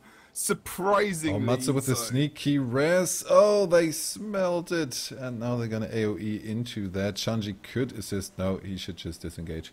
Count your losses. Trying at that sneaky decap. Nah, Shaku can't quite do that. Still 3 people there, so it's a 3v3. And on the other side of the map, we have Alka disengaging. So they're losing again the point income. He can't make it to the mid node fast enough to get the decap. So potentially should have just stayed at the quarry. Maybe trying to not lose someone before the regroup here. Free cap as well, again, is very, very strong, and they could probably just move towards that boss, towards that Lord Rush as well. Alcor's not really in a position to do much. Is he thinking about... No, there's no point in staying there. He's just going to be in a 1v1, not giving any use to his team, whereas Orange Logo, you know, they have a ton of support over on that node, so Alcor needs to get in the fight. Tage is going to go low. That actually drops into the downside. Denshi going for the res here. Not much pressure coming out onto these guys, and we're going to see the res up as well of Tage. But he's going to go down straight away. We can see him yo-yoing up like anything over on this node. The res tries to come out from those guys, but blue team members coming out with the cleave. Good job from them. He's even going to pop that heal. This is really good because Orange Logo were just really punished for their usual game. Ending up with 2 downs, one already on his way to the respawn. They're going to get Rom, but Denshi's going to follow afterwards. Syndrine now in a position where he really needs to run. The Mass's gone down. Oh, he's trying to get the swag stomp. He gets it. But we don't see... Oh, well, rally on Denshi, I think. But Frelina out of it. Getting the stomp over there. So there, really a lot of stuff happened. Still haven't picked up the cap, and that's going to follow in. Now they try to completely roam over this map. Alka already on his way to get the decap on the quarry. Respawn is not going to be fast enough. Why is Tage reinforcing the midpoint now? He just wants to keep the node. Oh, we got a portal. It's going to come back through. He's going to drop Tage like anything at the moment. He should go down here. No defensive cooldowns left other than Renew Focus, so he's still got some HP left. He's already used it because he needs to generate while the rest of his team members come back in. And that was a good time to use it, actually. He's still got some virtues up, but he's got nothing left. And he's going to have to go back into Hammer to maybe bring up that Ring of Warding if he does get into trouble. He's still got that on cooldown as well. He's got Judge's Intervention left to get a little bit of healing and actually get some damage off. Does it. Tage is a beast, but he's going to go down here, unfortunately for him. Just because, you know, they were able to snowball that and actually got rezzed. And this is not looking Very good. surprising in that Not situation. looking good for Big V. They continue to get the kill, but again, didn't make too much of it. When I earlier criticized Tage for jumping in there, I did not expect him to survive this well. All of the cooldowns were up, so it's still neutral. Not really that much of an advantage gained. And with Syndriner always on the side notes, he just completely negated all of what Big V achieved in that big team fight. Only thing they really got going for them is the quarry. We have, again, such a big lead, and that is the first time that Big V is actually incoming to maybe make a difference in this game, maybe gain the control back, but is it too little too late again? I think it might be, especially if they lose Mats mid. Although Freya's in downstate as well. Leave him. Elsewhere on the map. Leave him. Just leave him. Yeah, just leave him. You need to get to mid. You need to help your buddies. But Mats is already down. Syndrome going for the decap quickly over to Quarry. No one is disengaging from that mid to go and make sure that's not going to happen. Rom's very low, so maybe they're actually just going to think about again going for the kill because they've just switched the points on the map. That would be a good idea, actually. They need the damage. There you go. Charball is coming over to maybe get some focus down on Rom. But they're actually not. They're going to go for Denchi instead. But Charball's going to go down quite low himself as they go for that same action that happened over on the mine point where they were going for Denchi. And because of that, they're actually losing out themselves. Oh my god! Syndranir just flies out of nowhere and the Char goes flying to the ground. Oh, but we see the Awesome counter move. res, and with the counter res, we might actually see the complete res because the rest was busy of them picking up Denchinier. That also happens. Good amount of the cap done. We saw the Thief disengaging, Matze getting the decap over on there, so kind of doing what Syndriner has been doing for quite a while. He wanted to try that again, but Shaku spotted him, and now they have the kill on Tage. Can they follow up with something? Matze needs to be very careful, dodges into the turret. Denchinier, the next one, Tage back up again. But Denchinier is also a good target to kill. He is one of the best targets to kill, but unfortunately in this time they couldn't get the damage off onto the blue team as they tried to follow him around. But we are going to see a nice ring of warding coming out there actually. Frostball's kind of stuck there. He is going to push straight up to Tage, going low. He's going to be able to take him out. Good job from the blue team. They're coming back, but again another situation. Well, the God, battle the standard war saves burner. it. The battle standard just increases their Orange Logo could still Consistency. go for the Lord Rush. They don't have to deal with this. They don't want to, apparently. But to be They're just not honest, interested. it's so unlikely that Big V will actually clutch this to a win that I wouldn't go for it either. Oh, and they pick up the mid cap. They pick up the mid cap because they're too focused on getting Syndriner down on the side. We see the battle standard that did nothing for Charball there.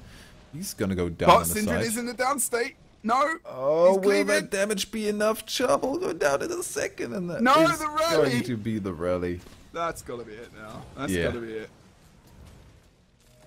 They can't come back from this. This is only 30 points. They need to get a decap there. Elko's dying. They're dying all over the place.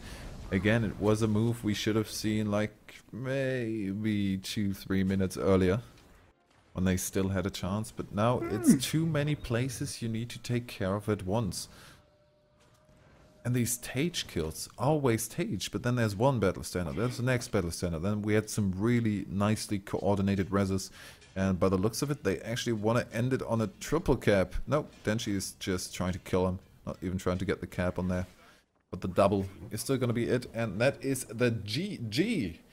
Orange Logo picks up the win of the champions of today's Go4, and looking really good in terms of seeding for the WTS qualifier. Yes, I mean that's going to be. There is not really anyone that can now. Well, no one can get first position over Orange Logo now. As Yeah, 100 points, even if Orange Logo don't participate next week. I don't think anyone can catch them because they were already 60 points ahead of rank 55. Your Goose is cooked, got some points. They're still going to be in third. Heart of the Mist, Angels United will go up to 4 fish. We'd see 4 fish? 4 fish. Sounds like a phrase or some kind of actual fish. Various artists did play today. They got into the quarters. So... Can't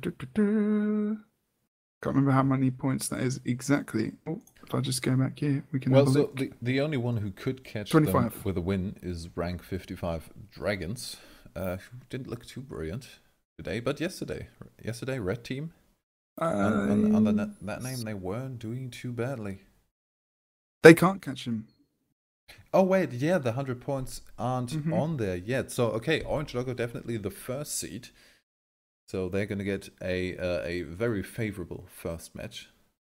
25 points to various artists means that they will be on 100. And so will Heart of the Mist Angels United. Yes. How many points is it for second? 60, yeah. Yeah. Wow, okay. They definitely will most likely secure their place. You want to get that fourth seed. That fourth position is very nice to have. Yeah. You start going down from there, you're going to be meeting those tougher teams early on.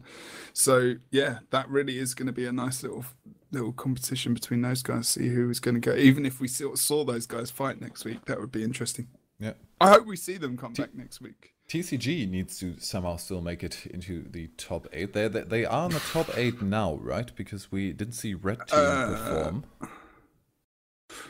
I think they will barely make it, but they don't have a really good seeding for that. Fourth position. Still, I think 40 points. If I'm informed correctly, one person that will also join TCG will be Red 11. Yes, I think so. So they're gonna have a bit of a change up in terms of their roster. 11 Zen in there, Helseth, Eternia, and don't know who the fifth. Oh yeah, Taxby, I think. 65. Yeah, they're gonna hit 65. So they'll be in the point. They'll be in the top 8. They should be. Okay. Nice. So TCG probably in. We're gonna have an astoundingly awesome WZS qualifier. Yeah. Some switching going on with the teams in terms of their setup, but still, a couple of them looking really, really good. So sad that people like Misha and Frostball can't participate, but what can you do? Sad times, but we'll be dealing with it. Okay, I think that's it now. We're done. Okay, it's 6:30. I need some food. Just quickly saying that in 2.5 hours, you can tune in on this channel for the NA Go4 Cup. That's the same story, also all about that qualifier. And maybe some shoutcasters will play. Maybe some. Oh, are we? Okay. That might get interesting and we need qualifier points for the NATOL. we kind of do. Okay, so maybe that'll happen, but that doesn't really have to concern you guys. Other than that, yes, it does. Okay, tune in 2.5 hours on this channel for the NA version of all of this. But the two of us are going to say, see you soon in the next Thursday for the weekly. Thursday for the weekly tune-in on Jebro's channel, and next Sunday again on this one for the last that gives point for the WTS qualifier. But now, goodbye. See you soon, peoples.